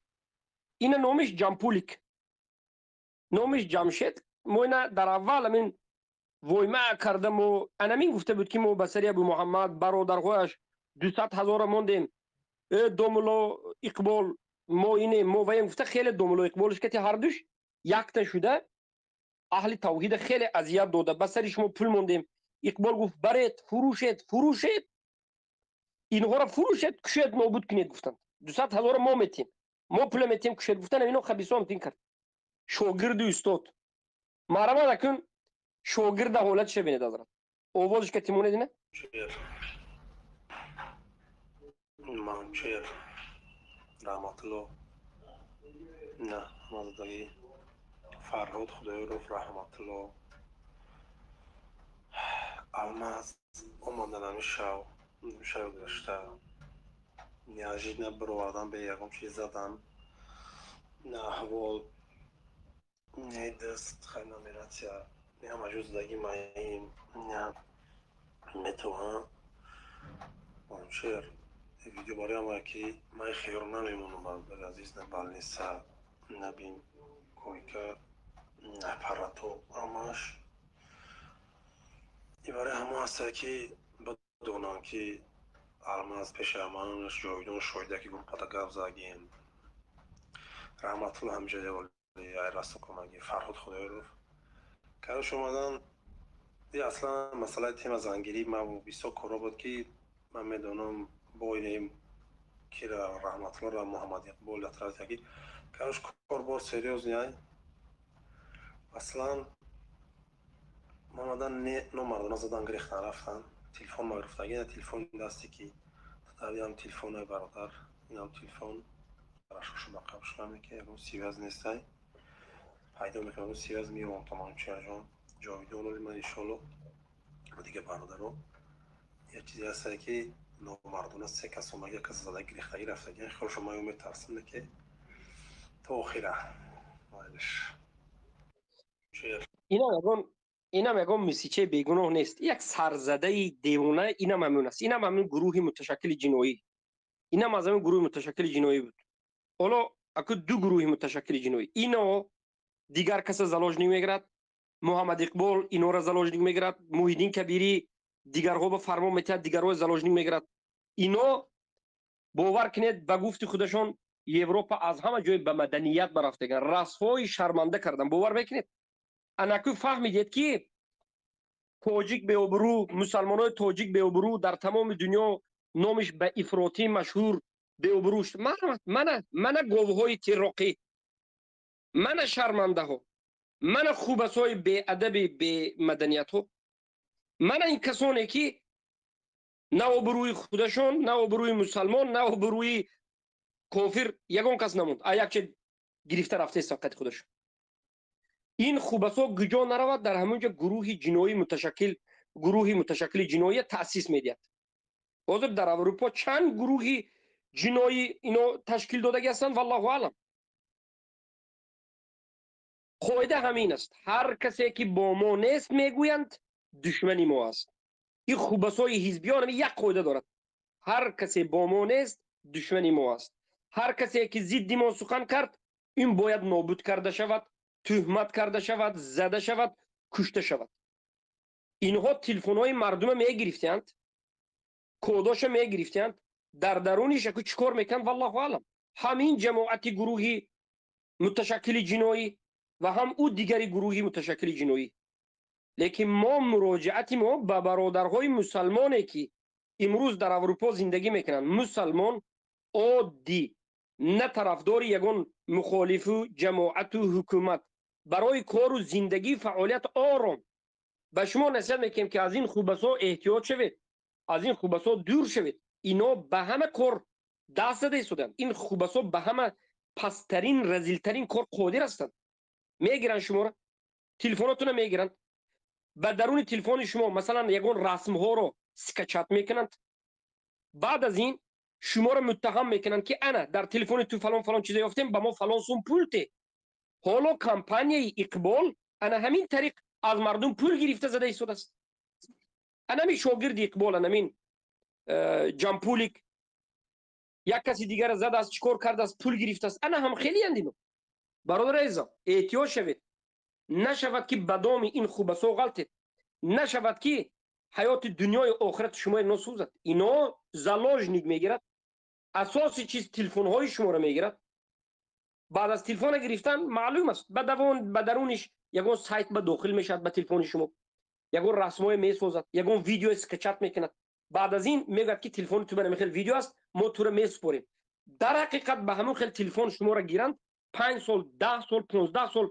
اگر تاجیکستان دپورت شود میدونید که 15 20 سال تربه میشید حیات شما را میسوزاند خوبسا برای من احتیاط باشه از اینا دور باشه اینا را جزاش تکفیر توف اینا که نشیشتن و گپ نزدن است احتیاط شوید برادر عزیزم مسلمان های اهل سنتی که به اروپا به امریکا و در دیگر جاها کار میکنید در روسیه و در دیگر جاها کار میکنید از حزبی ها از شاگردان اقبال از این حرامی ها دور باشید اینا به همه خباثت و رذالت به همه پسته آماده هستند والله یک بار غم نمیخورد که این مرد زن دارد فرزند دارد مادر دارد پدر دارد این خیلی گپ درباره شما نیست اینا غیر از شکم خودش دیگر کسی فکر نمیکنه اینا بین همدیگریش نمیکار کرده است تلفن همدیگری را دزدیدن همدیگری را منتاج کردن شانتاژ کردن به گفت خودشون اینها پیستولت دارند یراق دارند در اروپا یراق داشتند پرام میکردند و کی خواهند درباره ما با میگن که شما افراطی هستین. افراطی کی است برادر عزیز؟ شما بسوار افراطی کی است؟ تروریست کی است برادر عزیز؟ همین خوبسان هستند. آب روی مسلمان های تاجیکستان تمام روی دنیا با پست کرده، گاستربایتر کرده، چومو کردگی کی است؟ انمین حکومت و انمین مخالفان، انمین حرامیان نیست مگر؟ هر وقتی که اینها با یک تا سخنش قبول نکردید میزند تو را، اول میترساند که مقصد زنید، کشید، این کنید، اون کنید. تو نترسیدید در حقیقت بعد از این تو را میزنند، پولت میگرفتند و تلفنت میگرفتند، تو را شانتاژ میکردند. تو بوزکچه میشدی، بوزک جنگلپو در دهانت لجام، دستی لجام در دستی محیدین یا در دستی اقبال، تو را گجا به خود گوسفندچه بریم میچرونید است. برادرو این چی احمقی است؟ این چی جهالت است؟ کسایی که در اروپا هستید برادرای موحد مسلمان اهل سنت هستید شما در اروپا، اون نترسید از این خوبسان، نترسید. شما هم حقیقت وقتی که از شما کسی پرسید حقیقت بیان کنید. حقیقت ما را هم، حقیقت خوبسان را هم. ما اهل سنت هم اینا بندیت است خوبسان و رویسکای کورا را حل میکنید. والعیاذ بالله کور بجای همه صلح‌های 90 روسیه را یا حالت‌های روسیه که همه کار و رویسکای حل میشد. و رویسکای یعنی میبیاید در تق تق میکند در شما را. خیر کدام مهمان اومد یگون پشتا اومد گفتم در میکشید گردن تو سلفن میبندد گیرون میبرود ها جنگل به میزند تهدید میکند. شما تلفن را میکشید درونش به ویدیوها را اسکچات میکند، شما را بوزک جنگلپو میکند، بعد صاحب میکند. او این مگر همین سوال است؟ مگر ما همین خیر روزا به زنده کرده شدیم؟ مگر مسلمان های اهل سنت مردند؟ الله این جنایتکارها رو، این شرمنده ها رو، این گروه متشکل جنایی که اینا برای هدف های خودشان استفاده بردن کشودن و مردم رو به زیر اذیت و آزار برداشتن، الله خار و ذلیلش کرد. این مرزورت و این جزای الله است. به نام جمپولی که این جزای الله است. این جمپولی کی است؟ تو تهدید چی است؟ و جمپولی 2 سال پیش ما رو تهدید کرده بودی، ای ما هستیم، ما این میکنیم و میکنیم. در بال نیست خواب هستی، در بال نیست خواب هستی. ای توالت دخیسته رفته نمیتونی. برای چی؟ برای که به موحدین بازی نکن. ما دعا میکنیم، خودی همین اقبال مست بر این شده نفهمیده خودت زده بال سبب کرده است. ما فهمیده بودیم که محمد اقبال در یکی از مدرسه های به نام دعوت به جهاد، یعنی به این معنی که یعنی آماده کردن مردم به سوی جهاد خوندگی است. دعوت به جهاد وظیفه محمد اقبال همین دعوت به جهاد، تبلیغات مردم گفته که مدرسه به خوندگی است. اما کراتیست بودنش نمیدونست. ما فکر کردم که محمد اقبال کراتیست است، لیکن بعد گیرد چوره فهمیدم که محمد اقبال 2-3 سگچهای خودش روان کرده است. محمد اقبال بشرش ببینن دخترچه برین است. یک شپلاق میزنید هوپ بیهوش میشه 1 ساعت نیم ساعت. بالاخره این جاهلکا گروه شده است و همین جاهلکا اهل سنت و الجماعت شب و روز تحقیر تو داعشی هستی، تو تکفیری هستی، تو این هستی و تو خبیثی، تو بی ادب، تو گروهی متشکل جنایی شده آدم کشی که مشغول آدم تو به چی دخلشه که من کیره مسلمان میگم یا کیره کفر میگم؟ تحمل کن، تحمل پذیر هستی تو. و 10 بار ما دعوا کردیم که در یگان جماعت نیست. 10 بار گفتیم در یگان جماعت نیستیم. اما بله اعتقادی ما مخالف اعتقاد تو است. تحمل پذیر شو، تحمل پذیری کن. الله خورتون بکند. خوب است. هر بالاخره الله سبحانه و تعالی دعای همه موحدین رو قبول کرد که ما گفته بودیم که الله این ظالمان به هم دیگریش زن، این ظالمان را به هم دیگریش زن، دیگر اینها از حد گذشتن. مرمت این فوتبال میکرد، اینش فوتبال میکرد. همین مرض جنایتکارها به همین کارها آواره هست و جای علم آوریش همین است که بسیاری مردم شاید همینها را آینده ملت و نمیدونم آینده مسلمان ها و آینده یگان درخشان فکر کنه. هیچ کسی نیست اینو کاغذی حجت کنه است. اینو غیر از شکمش اگر بیرون از شکمش ذره فکر کند خویل میشه. اینو ذره غیر از شکمش فرزند و زنش دیگر هیچ کسی فکر نمیکنه. اینو اگر فکر میکرد این نهضتی ها اگر غیر از شکمش دیگر کسی فکر میکرد اینو از تاجیکستان رانده نمیشد. من در تاجیکستان به این خوبسای مشرکین سال 2006 7 8 خصوصا سال 2008 9 10 11 12 13 چندین بار ده ها مراتب گفتم که یک خوبسا رؤسای شما ریاست عالی شما رافضه هست، شما فروخته شده این، شما صبر گفتم مردم من خیلی خراب کردین، شما خوبسا اهل سنت نابود کرده، اهل سنت حکومت به فروختگی هم شما هستین، لقب تکفیری شما برآوردگین، رافضه را برادر کردگی شمایی بین ایشون های فروخته شده به خاطر خانه و جای درت. اما افسوس که این گپی ما رو بسیاری ها نفهمیدند. بسیاری ها قربانی شکمی کبیری، قربانی شکمی دوسه رافضه دیگر شدند. اینو خورده کیف کرده گشت دیگر رو مرمت عذاب تکشه. وقتی که طالب علم اهل سنت نصیحتش قبول نکردی، طالب علم اهل سنت گفتش قبول نکردی، منهجش مرمت 4-5 جاهلکاش ما گفته بودیم که شما دارید، نه میگفت بعد از 5 سال یک جا به واقعه گفت که بله در حقیقت برادر ابو محمد گپ شما درست بوده است.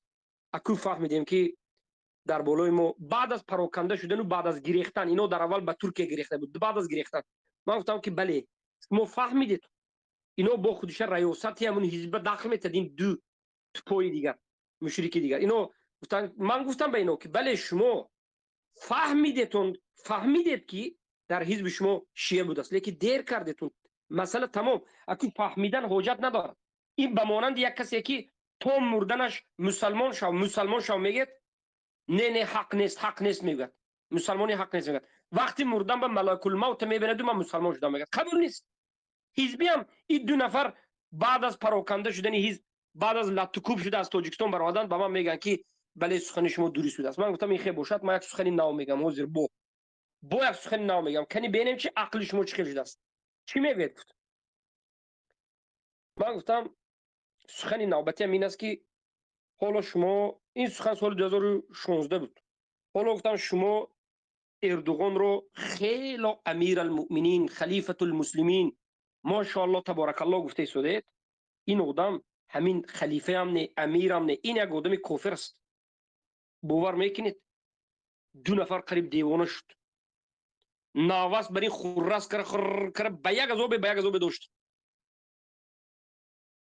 من گفتم خیر حاضر نمیفهمید. خب من فهمیدم که اینا حالی هم همون توپای، اینا حالی هم همون مغز سریش همون لیلین بری نمیخواد چسبیدگی است، کشوده نمیشد. حالی هم مغز سریش سیمنت سنگ است. گفتم ان شاء الله بعد از 5 سال میفهمید. منم حق گپ در حق اینا گمان خیر کردم. من فکر کردم که 5 سال به میفهمم، 4-5 سال دیگر به میفهمد که همین اردوغان این هیچ کسی نیست، اینا رو پلیوت میکند همشون. من همین اینا به سال 2016 گفته بودم که اردوغان شما پلیوت میکند، این مسلمان نیست، این کافر است. یه دیوونگی کرد به من بالاخره. بله بعد از 5 سال نه، کمتر گمانی من خطا برآمد. بعد از یک 7 سال برام که 2016 باشد، 16 17 18 19 20 21 22 سال 2023، بله بعد از 8 سال، سال 2023 در ترکیه 1 سال پیش انتخابات شد. بله رجب طیب اردوغان مشرک نام خودش باز یک بار دیگر به انتخابات موند. من نظر میکنم به این 2 جهه که حزبی شب و روز اردوغان زده شدند. اردوغان خیانت کرد، اردوغان هیچ کسی نیست، اردوغان دیکتاتور است. مرحمت میفهمید بعد از 8 سال فهمید. انا کی فهمیدید که موحدین خیلی گپ پیشتر میفهمند. این برکه عقیده است، این برکه توحید است، این برکه قرآن و سنت. فهم سلف این امت است. قرآن و سنت به فهم سلف این امت به چند زن زیرک میشوی، پلیتیک میشوی، آدم شناس میشوی، فراست پیدا میکنی. تو در اساس منهج میفهمی که کار گجا برفته ایستاده است. بسیار آدمایی که دیگران میشناسند تو میشناسی. به خاطر چی؟ به خاطر اینکه انمی منهج انا همچنین فراست نصیبت میشد. برکه منهج سبب فراست میشه. اینو پلیت کفته گشت. پلیت کی نوره برادر عزیزم، پلیت کی نوره ما 8 سال پیش گفته بودیم که شما همین اردوغان میگوید سرتون به بلا میشد، شما را پدید میکند، لگد زده برابر پیش میکند، خور و ذلیل میشید. تو شما به این مشرک باور نکنید. شما توبه کرده مسلمان شوید. راه نجات شما مسلمان است. تو از کجا میدونی؟ تو ولی بچه یاشی، ولی بعد از 4-5 سال میبینیم تو فکرت دیگه میشد. انا 8 سال گذشت، فکری من همون فکر است، در همون راه قرآن و سنت فهم سلف این امت ثابت است. این احمقا هر روز فکرش دیگر میشد، عوض میشد. اما همین فکرش و دیگر شوی فکرش هم در اساس قرآن و سنت نیست. به خاطر الله فکرش دیگر نمیشه، به خاطر شکمش فکرش دیگر میشه. این مرض فقط شکم بدیده فکر دیگر میکنه. اردوغان اینا به یاردم کند، اردوغان زور، مسلمان علامه. یاردم نکند، اردوغان کافر. در همون ما باید اصلا در مسئله همون انتخابات اردوغان هم باید یک تحلیل محلی سیاسی میکردیم. حالت حزبی ها را بیان میکردیم. حزبی هایی که اردوغان میگفتند در اروپا حکومت های اروپایی در همون انتخابات 2023 مخالف اردوغان بودند. اردوغان نمیخواستند که شود غلبه کند. اردوغان بد دیدند. همه این مخالفای بنام مخالف یا بخصوص حزبی هایی که اردوغان رو خودشون به امیرالمومنین میگفتند، پگاه روزی میخزی یک روز به همه مقاله ضد اردوغان. برای چی؟ برای اینکه اینها گرفتار است. همین حزب نهضت یا همین حزبی هایی که خودشون بعضش ملا میگد، بعضش من نمیدونم چی بلا میگد، این رافضه خوب است. این بدین بی عقل ها نه دین و نه دنیا دارد. نه دین نه دنیا. دینش به خاطر حزب از دست داد، دنیاش به خاطر شکمی اقبال و محیدین از دست داد. هر دین دزد است. محیدین که اقبال دزد است. دزدی اقبال که دلچکی اقبال همه به معروف است. داغستانیا برده اینه فلان و پسمدان و اسونیسون همه گپ ها ما میدانیم شاهدای دکزتو کردیم. لیک گپ در کجاست؟ گپ در اینجاست که این خوبسا انا همو قدر بلای مصیبت به سرشون بیاد هم لااقل عبرت نمیگیرند، نمیفهمند. خودشون دیگرها رو به فتنه گرفتار کرده ایستادند، سری همه را خورده ایستادند. از نام دین گپ میزنند. اینا حق ندارد از نام دین گپ بزنند. اینا حق ندارد که دینی که دین میلیون نه میلیاردها مسلمان، میلیارد، یا دینی که دینی همه مسلمان ها است، اینا بیاید خودش به یک روشی که خودش میخواهد انا همون روش حق باید باقی مانده را باطل گوید، دین اسپولزوت کند، استفاده کند، دین ما رو استفاده کند و با ما رو گمراه گوید. دین ما رو اسپولزوت میکند، دین ما رو استفاده میکند، از نام دین ما میخورد، میپوشد، حزب بنیاد کرد، والعیاذ بالله دین نامش دیگر میکند، فهم دین عوض میکند. از جانب دیگر اومده ما میگه که ما گمراه میگه، مسلمان ها رو گمراه میگه، دین ما رو اسپولزوت میکنه، استفاده میبره. مگر ما مجنون هستیم که خاموش میستیم؟ ما حق داریم که دین ما رو دفاع کنیم، بگویم که دین ما رو تو عوض نکن، دین ما رو تو این سوی استفاده نکن. مردم رو از دین دلخنک کرده، در پیش مردم دین اسلام بد نشان نده، مجوسی ها را نصرت نده. این خوبسا میگن که دین حق همین رافضگی بوده است. پیمان ملی شدن یک شاخش کاملا رافضگی است. نمایندهشون در ایران خوب است. این خبیثی سیدونیس استرافشنی در ایران است. مبلغ به واسطه او میآید. سیدونیس استرافشنی را این خوبسا همش دوملا میگن. سیدونیس استرافشنی خودش و فرزنداش آشکار ابوبکر و عمر لعنت میکند، آشکار مادرمان عایشه را فاحشه میگه. والعیاذ بالله. ما وقتی که ضدی رافضه ها برآمدیم، رافضه ها رو کافر گفتیم، اینها میبرد ما رو افراطی میگن، ضدی ما گپ میزن، ما رو قبول ندارد. حالا قبول ندارد، ما توف کردیم به اینها، قبول اینها به احتیاج نداریم. یعنی به ما تو طعنه ها میبندند. اما مرحمت رافضه رو این خوبسا چی میخواد؟ اینا میخواد که در تاجیکستان عقیده رافضگی پیاده شد. هر نمود هر روز حرکت میکند که چهره اسلام رو دیگر کند و عوض کرد. یک بار رافضگی، یک بار دنیویت، یک بار این. دیروز یکی از برادرها سخن شوکت محمد، یک جاهل احمقی چوپان دیگر به من ارسال کرد که میگه که در اسلام قدوسیت وجود ندارد. معناش چی است؟ یعنی در اسلام سخن هیچ کس باید گرفته نشود. در اسلام ما دارد قدوسیت. قرآن و سنت به فهم صحابه کسانی که سخنشون اجماعهایی که صحابه کردن این کار نباید کرده شد. فهم قرآن و سنت به فهم حزب فهمیده نمیشد. قرآن و سنت به فهم حزب فهمیده نمیشد. قرآن و سنت به فهم یگان جماعت دیگر فهمیده نمیشد. قرآن و سنت به فهم فلان حکومت فهمیده نمیشد. قرآن و سنت به فهم بارک الله فیکم، قرآن و سنت به فهم صحابه، به فهم تابعین فهمیده میشد. هر کسی که بگوید که نه اینجا نه صحابه ها قدوسیت ندارند، فهم صحابه که فهمیدن شرط نیست، ما این کار میکنیم، گمراه است و ضال مضل است. قرآن و سنت هر کس به فهم خودش فهمیده نمیتواند به مانند حزبی ها. الله خورشون بکرد این حزبی ها رو، این بندیت ها رو، این راهزن ها رو، این قطاع الطرق رو، این ظالمان رو، این آدم فروشان رو، این جنایتکارها رو، این تروریست ها رو. الله خورتون بکرد شما خوبس ها رو. هیچ کسی رو نماندید مگر اینکه طعنه زدید، هیچ کسی رو نماندید مگر اینکه تهمت زدید، هیچ طعنه و تهمت نماندید مگر اینکه به بالای اسلام زدید، به بالای دین ما زدید. شما با خواهش میکنید که ما خاموش باشیم. رافضه رو دامالله گفتید، اهل سنت رو افراطی گفتید. خوب است، به خاطر اینکه اهل سنت به منفعت شما فروخته نشد، به منفعت شما کار نکرد، مخالف روش شما و عقیده شما شد. دعوای تحمل پذیری میکنید، ذره از تحمل، بوی تحمل را ندارید.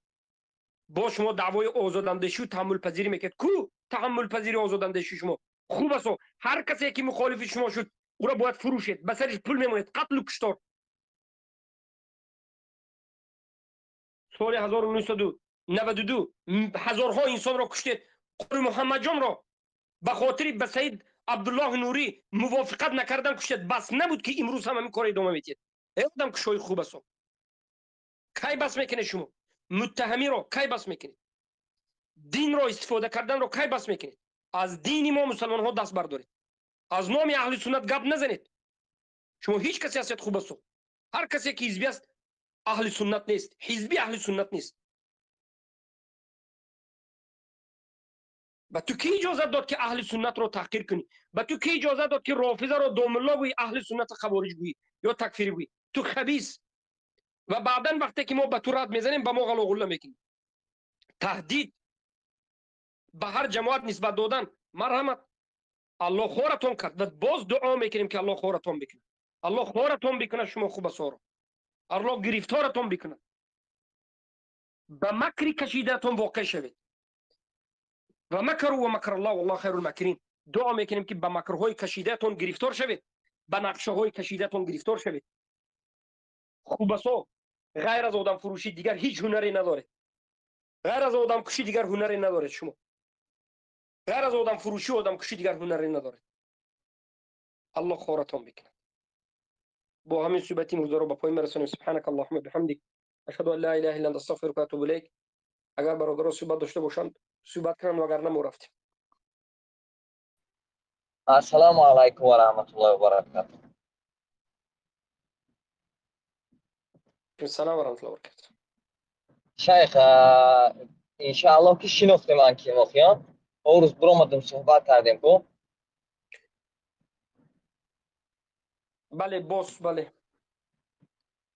شیخ نگاه کن انشاءالله که ما مقصد رفتم تحقیق کردم تا جایی که تحقیق کردم مقصد او برادرای سوس چیز کردن مناط کفر نمیشده.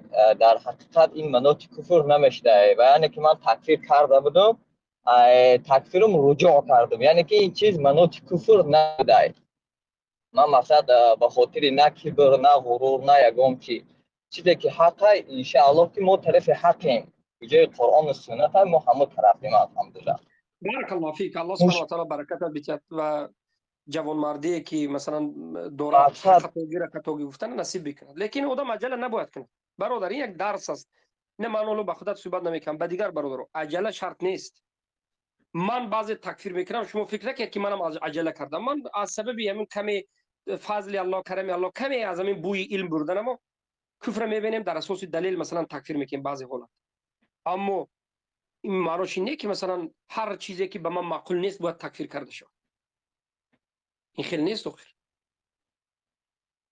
اما ما مسئله بله گوزن تا جایی که من مقصد تحقیق کردم همو دلیلای مقصد در مسئله دلیل خطای مقصد این قول خطای اینه که این مناط کفر نمیشه میگم. برادر عزیزم گوش بکن. من نگفتم که انصاف چیزی خیلی مهم است. من نگفتم که قول حق است. من گفتم انمی خیلی قولو هست، قول هست، قول نقل کردم. من نگفتم که برادرو انمی قول حق است، انمی نگیرید دیگرو باطل است. نگفتم. من گفتم انمی خیلی قول است. من مسئله زمین درگیرد بو گفتم. زمین درگیرد اطراف آفتاب دور زدنش به بله این به حق یکته که آفتاب بگیرش به زمین دور نمیزند و اینه اگر کسی گفت تو کفر است.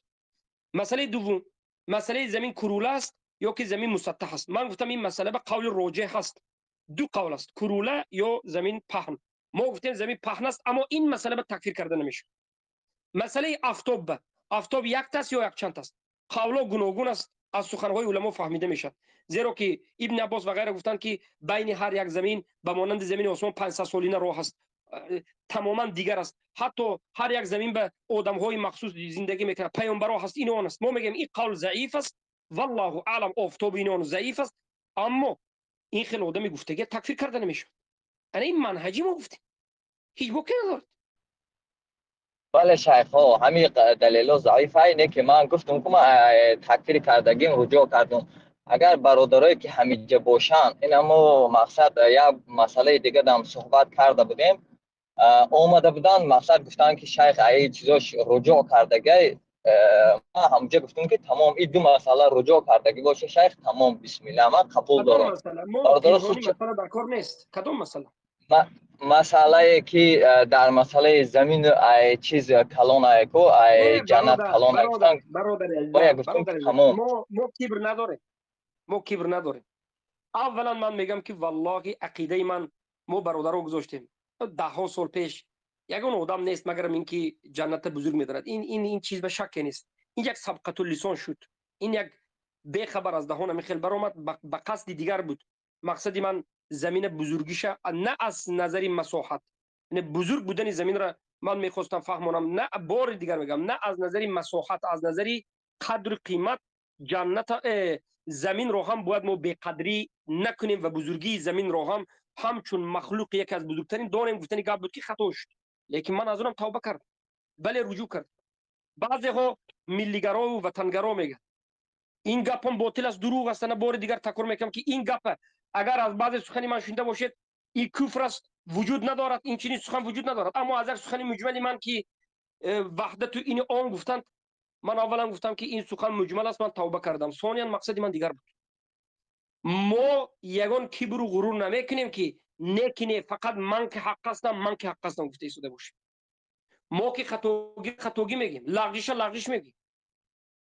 یک خبیثه یکی از این خبیثه ها یک وقتی یک حدیث من ضعیف گفته بودم میگه که همون ضعیف گفته بود توبه نکرد. میگه مرمد ابو حلیمه اینجا شاهد است، ابو عبدالرحمن شاهد است، چند طالب علم دیگر شاهد است. برآورد که همون سخن همون روز یا فرداش برآمده در بین مردم گفتن که برادر مسئله به خطا کردیم. ما فرقی ما طالب علم اهل سنت از طالب علم اهل بدعت نمین است. خطاگی کنه میگه که خطا کردم برادرم توبه کردم. کی میگوید که طالب علم علما خطا نکرد؟ کی میگه؟ پیامبر گفتند که کل بنی آدم خطا، تمام فرزند آدم خطاکار است.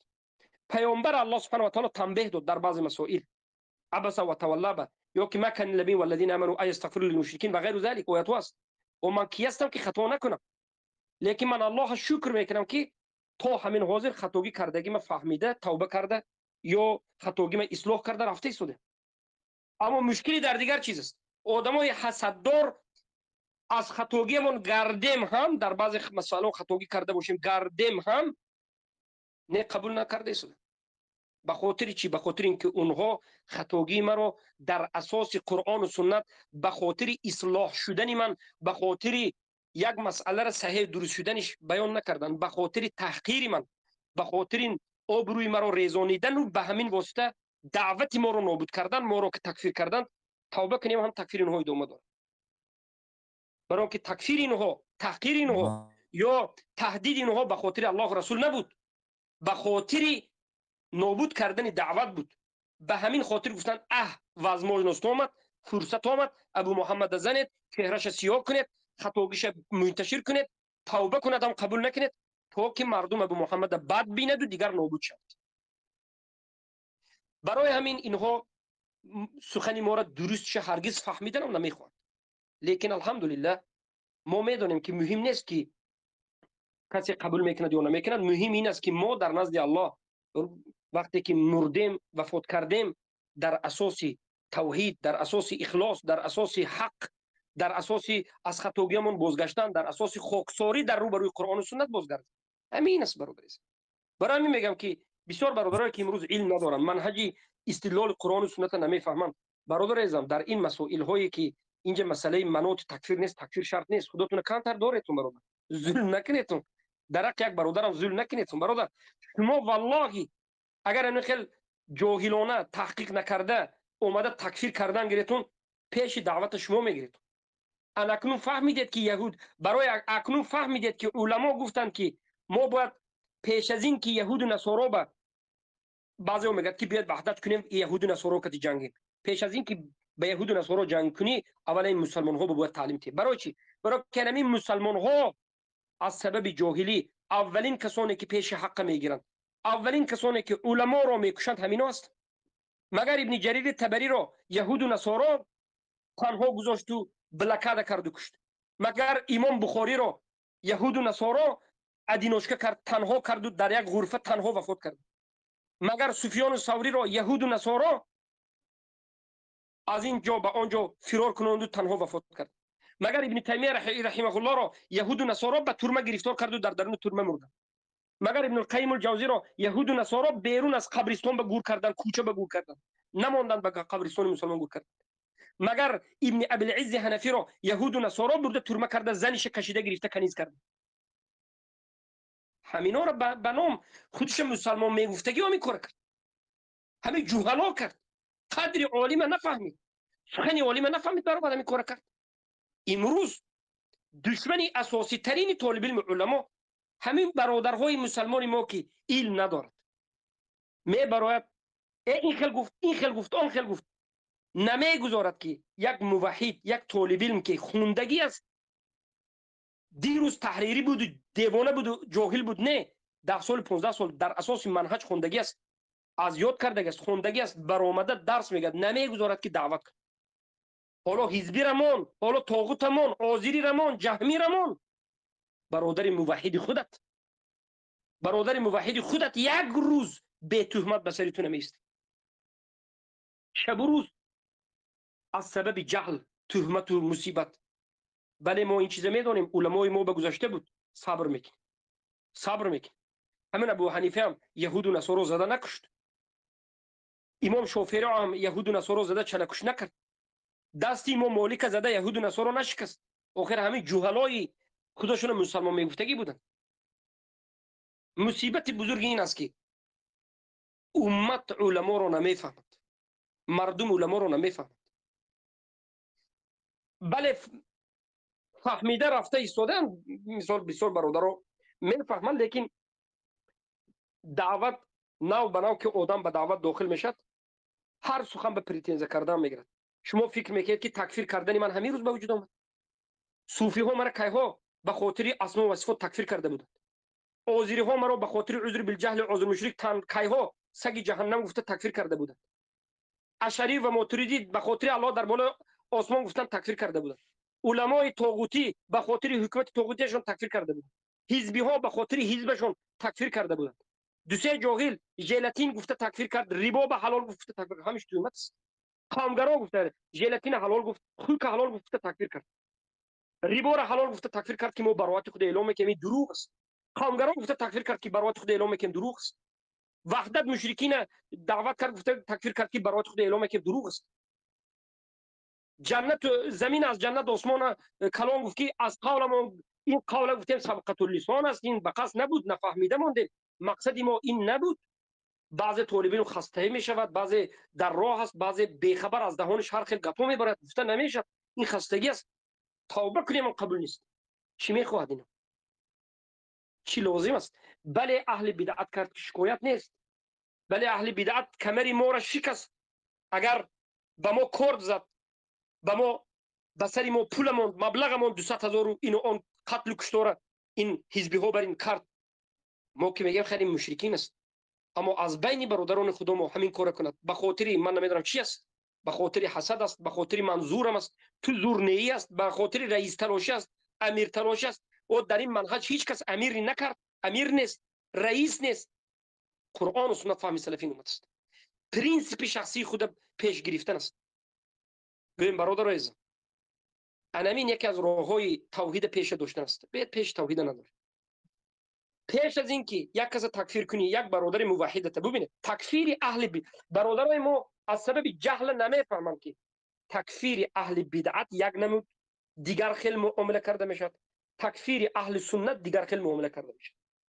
یک آدم اهل بدعت بودنش مشهور است، یک آدم اهل بدعت بودنش معلوم است، کفر کرد تکفیرش میکنه، برای که اصلش و خودش میدونید که بنده غیر از این بود دیگه کفرش، غیر از این و مذهبش صوفی و قبوری و اشعری ماتریدی معلی و حزبی خیلی کفر یک بار تکفیرش میکنه، برای که اصلی مذهبش معلوم است که غیر اهل سنت است. اما آدم دوم یک طالب علم عالم و دعوتگری که اصلی مذهبش اهل سنت است، 1000 مرتبه گفته است که من قرآن و سنت فهمی سلف است، هر سخنم مخالف سلف باشد خطا است. من انا این مسئله جنت و دوزخ بام عقیدش بیان کرده است، جنت کلام بودنش بام عقیدش بیان کرده است، وحدت بام عقیدش بیان کرده است. همین چیزا به عقیدش بیان است. یک آدم اهل سنت است. این آدم اومد و یکی از روزها سخن کرد که در بالای سخن همین آدم اختلاف شد. قسم میگفتن که بله کفر است، قسم میگفتن که کفر نیست. صاحب سخن برآمد گفت که نه مقصد من دیگر بود. در اینجا این آدم اهل سنت که اصلی مذهبش معلوم است، این سخن مجملش و تکفیر کرده نمیشه. اهل بدعت از سبب اینکه اصلی مذهبش کفری شرکی است یک بار تکفیر میشد، اما اهل سنت پیش از تکفیر کردن اول آدم کمی صبر میکند. یک طالب علم علمای اهل سنت پیش از تکفیر کردن اول میآموزد، از دیگر طالب علم علما میپرسد، عجله نمیکنه. اما افسوس که برادران ما، برادران اهل توحید ما بسیارشون از سبب علم نداشتن همین اشعری چه خیلی تکفیر کنن، ما رو هم همین خیلی تکفیر میکنن.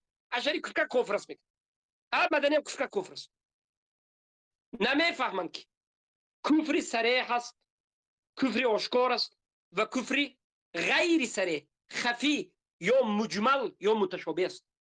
کفری که 100% آدم تکفیر میشد و کفری که مجمل است. و جن 100% یک بار تکفیر نمیکنی، اول صاحبش یک بار میپرسی. سخنهای مجمل به سخن مجمل به اشعری و ماتریدی را تکفیر کن، برای که مذهبش معلوم است که مذهبش همین چیز به راضی است، مذهبا همین چیز طرفدار میکرد. اما سخن مجمل به اهل سنت تکفیر نمیکنی، زیرا که مذهبا و این سخن قبول ندارد، اصلا قبول ندارد. این یک روش معامله در اهل سنت و جماعت در تکفیر، در تبدیع به علمای اهل سنت و به علمای اهل بدعت است و معامله کردن در مجملات و متشابهات است.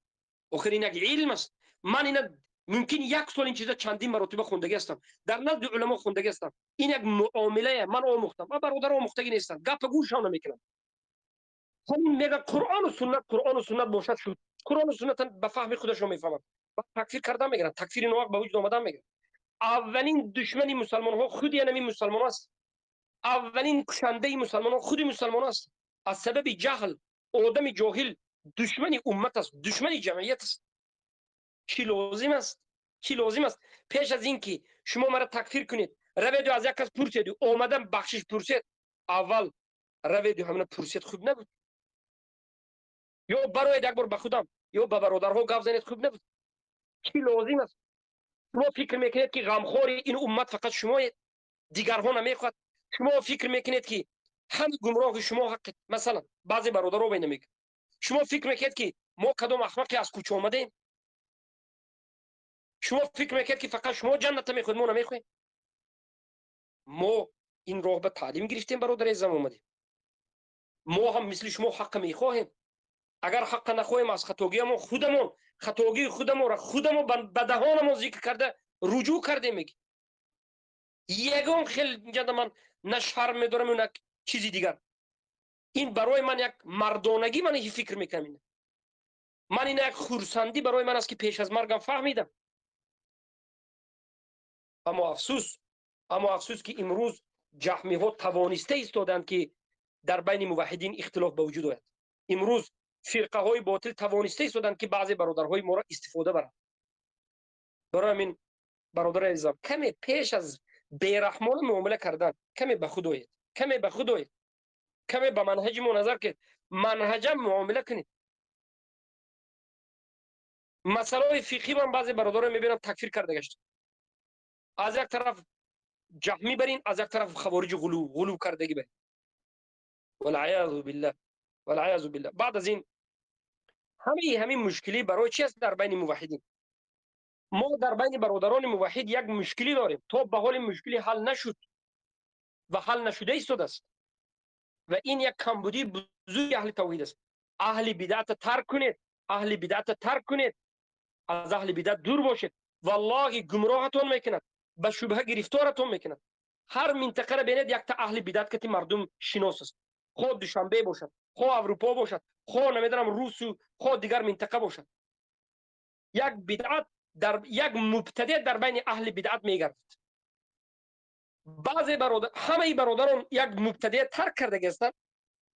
یک دو برادر موحد، یک دو جاهل بی ادب احمق برادر خودمو گپی هیچ کس گوش نمیکند میرد به اهل بدعت، همون برادری با همین دوستی با شبهه او را آورده اهل بدعت به منتشر کردن، با همین تفریقه و باز همون والعیاذ بالله یک اهل بدعت در بین موحدین زنده کردن.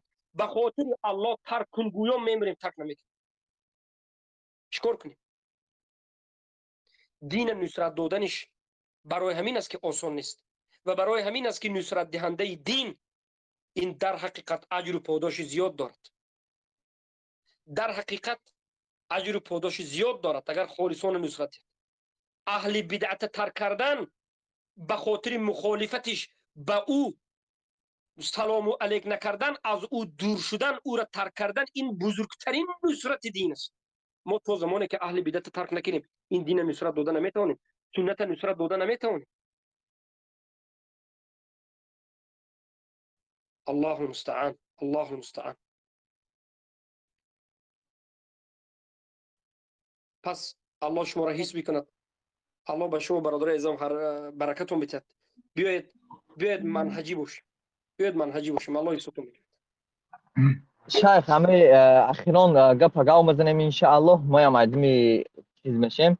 همین مسئله کی مقصد من گفتگیم که همینجا شیخ خطا کردگی، همینجا یگان وای دوره مقصد خطا کردگی، مقصد دلیلای ضعیف های گفتگیم. لیکن برادرها گفتن که نه، گفتن همین قول صحیح های گفتن، لیکن همینجا در مقصد عادلانه یگان مشکل نیست ان شاء الله. این مسئله که ضعیف گفتن هیچ پرابلم ندارد. من قول خودم ولی صحیح نگفتم. من قول صحیح نگفتم. من زمین پهن بودنش صحیح میگم، زمین ها در پهلوی این زمینه صحیح میگم، زمین کرول نبودنش، مثلا آفتاب در بالای زمین بودن و زمین گرد آفتاب دور نزدن، این مسئله بله بعضی صحبت کنید کمتر بحث کنید میشه. اما مسئله آفتاب با چند تا بودنش با چند تا بودن آفتاب بحث نکنید، خواهش میکنم. این مسئله نیست که برادرای موحد تفریقه کنند. اگر اون برادران نفهمیدن شما فهمید تمام، شما قبول هیچ بکنه نمیره. این مسئله اصول دین هم نیست، واجبات هم نیست، فروعات هم نیست. این مسئله یک مسئله که به هیچ جا لازم نیست. این مسئله تا این درجه یک قول من ذکر کردم. من بعد از این حادثه ترسیدم. من اکنون از این به بعد بعضی چیزهای عجایبی که در قرآن است من گفتم و میترسم. اگر این چیزهای عجایب بگویم اینقدر فتنه میشده باشد ما گفته نمیتونیم. از سبب اینکه مردم آگاه نیست هر قول به تکفیر میکردن. آداب و منهج و قاعده تکفیر به ما 2 تا کتاب نوشته گذاشتیم، نه کتاب میخونن. صدها درس کردیم نه درس میخونن. چیکار کنیم؟ ما چه خیلی فهمونیم. اما اگر یک از شما را خطا گفت، شما را یک از شما دیگر خطا گفت، هیچ ممکن ندارد. این مسئله نیست که اختلاف شود. بارک الله فیکم. الله سبحانه و تعالی همه شما را حفظ بکند. اینجا یک برادر نوشته است که یک کس بود قاری محمد جان، یک قماندان های همان زمان بود در طالقان افغانستان یا قندوز مرده بود. همانجا گورش کردند. او قماندان های ملا عبدالله بود. این قاری محمد جان معروف است. قاری محمد جان قصیش خیلی معروف است که یکی از عقیدتان کمی او عقیده را فهمیده بود. به خاطر چی؟ نهضتی ها وقتی که افغانستان میره، ما برادر عزیزم ما اینقدر از تاریخ اینها احمد، من اینقدر مطالعه کردم، من اینقدر به دانشمندهایی که هم از جانب مثلا از جانب نهضتی است و هم از جانب هم تو آدم آزادی دنیویت این مسئله را نظر میکرد، همیش به شیشتیم و این سال 92 اینا آموختیم، قصه هاشو میدونیم، کتاب های اینا را خوندیم. خیلی هم ما خوب نیستیم. جوان های مسلمان تاجیک خوب نیست الحمدلله. حتی من حتی یک کتاب دارن اینا، هر بیت شرط نیست کتابشون نمبرون گفتن، یک چند کتاب دارن همیشه خوندگی است و ما اینا رو میشناسیم، تاریخ اینا رو میدونیم. قاری محمد جان وقتی که اینا به افغانستان میروند، در افغانستان در همون وقت دیگر مردمای مهاجر غیر از تاجیک بسیار دیگر مردم قبیله ها بود. همین نوری رو سید عبدالله نوری میگن، نوری رو ربانی و احمد شاه مسعود، ربانی و احمد شاه مسعود که اینا علمانی یا لیبرالی دموکراتی بودند، به سبب چی؟ به سبب اینکه الازهر خونده بودند. دیدید همه این کار با من شریع خوب است و بیرون میکرد. ربانی الازهر خونده که شریع خبیث بود، یعنی حکم غیر الله میکرد. اما نوری یک صوفی لیکن کمی از جانب حکم الله خواستن و این آن غیرتدار بود. بالاخره نوری رو رافضه ها و از جانب دیگر انم ربانی دموکرات میکند. اما از درون اینها انم قاری محمد جان به دیگر مهاجرها به خصوص عرب ها همراه شده از عقیده باخبر می شود، از عقیده توحیدی باخبر شده. بسیار یعنی میخواد که منهجی کار شود، کار پیش منهجی رود که بالاخره خودی سید عبدالله نوری و جماعت همون حزبی ها اینو میکشند. قاری محمد جان میکشند، همینجا به گور میکنم. والله اگر لازم شود ما این مسائل و برنامه ها را میکنیم. این چیز معلوم و مشهور است. بارک الله فیکم.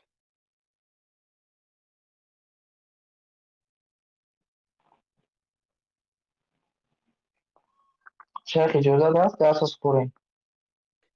یک لحظه. شیخ نامی قاری محمد جان گفت ملا عبدالله را زده گفت که میداند در همون آخر شد. برادر عزیزم الله حفظتان کند. همین روز حالا خیلی صحبت ما زیاد شد، دوری دراز شد، وقتی بعضی نماز هم به ما رسید، حالا صحبت به پایان رسانیم. من فکر میکنم از همین روز است یا فردا است ما باید درس را شروع کنیم. حدیث میگفتگی حدیث ها میگه بالاخره برادرها همون ارکان ایمان هم خیلی کم مونده است. درس ارکان ایمان خیلی کم است. یک 5 حلقه یا 10 حلقه دیگر است درباره تقدیر، همون رکن ششم ایمان، همون به پایان رسانیم. بالاخره درس خوارج شناسی رو شروع بکنیم که خوارج ها را بالاخره باید شناخته شود و وقتش هم آمد. باذن الله سبحانه و تعالی همین کار آیسته آیسته خیلی پیش میرد. اصول فقه و غیره چند چیزهای دیگر است و خواهش میکنم برادرها علم به چنگ زنید، منهج به چنگ زنید. علم در اساس منهج گیرید. علم است و منهج است. علم در اساس منهج گیرید، یعنی در اساس قرآن و سنت فهم سلفین اومد. 40 نووی رو از یاد کنید و بعد از این عمدة الاحکام میگذاریم، بعد از این صحیح بخاری میگذاریم. انا خیلی منهجی برفتن گیریم ان شاء الله خیر است. الله همه شما را حفظ بکند، به شما برکت بدهد. اگر اینجا دیگر طالب علم ها باشند، ابو عبدالرحمن یا که برادر شیخ ابو حلیمه یا که حنیف مشایخ شما باشین حفظکم الله، برای صحبت کنید. برادرها چقدر زیاد هستند. یک موضوع که سوال جو اگر حدیث ها رو برادرها را گوش کنید، برادر ابو عبدالرحمن هستین یا ابو حلیمه حنیف، هم برادرها حدیث میگفتگی و حدیث بارک الله فیک شیخ. شیخ در کوچه هستیم، اگر دیگر مشایخ روشن اگر تمام بهتره. شلو وایکنه. تمام. الله یسون بکن. پس امروز به همین قصه صحبت بس. الله همه شما را حفظ بکنه. فردا ان شاء الله یا بگیم شب نصفای شب با صحبت میکنیم. حیاکم الله. ولو خودش که خودش اولی شب است. سرشوی شب است که بگو. حفظكم الله. السلام عليكم ورحمة الله وبركاته.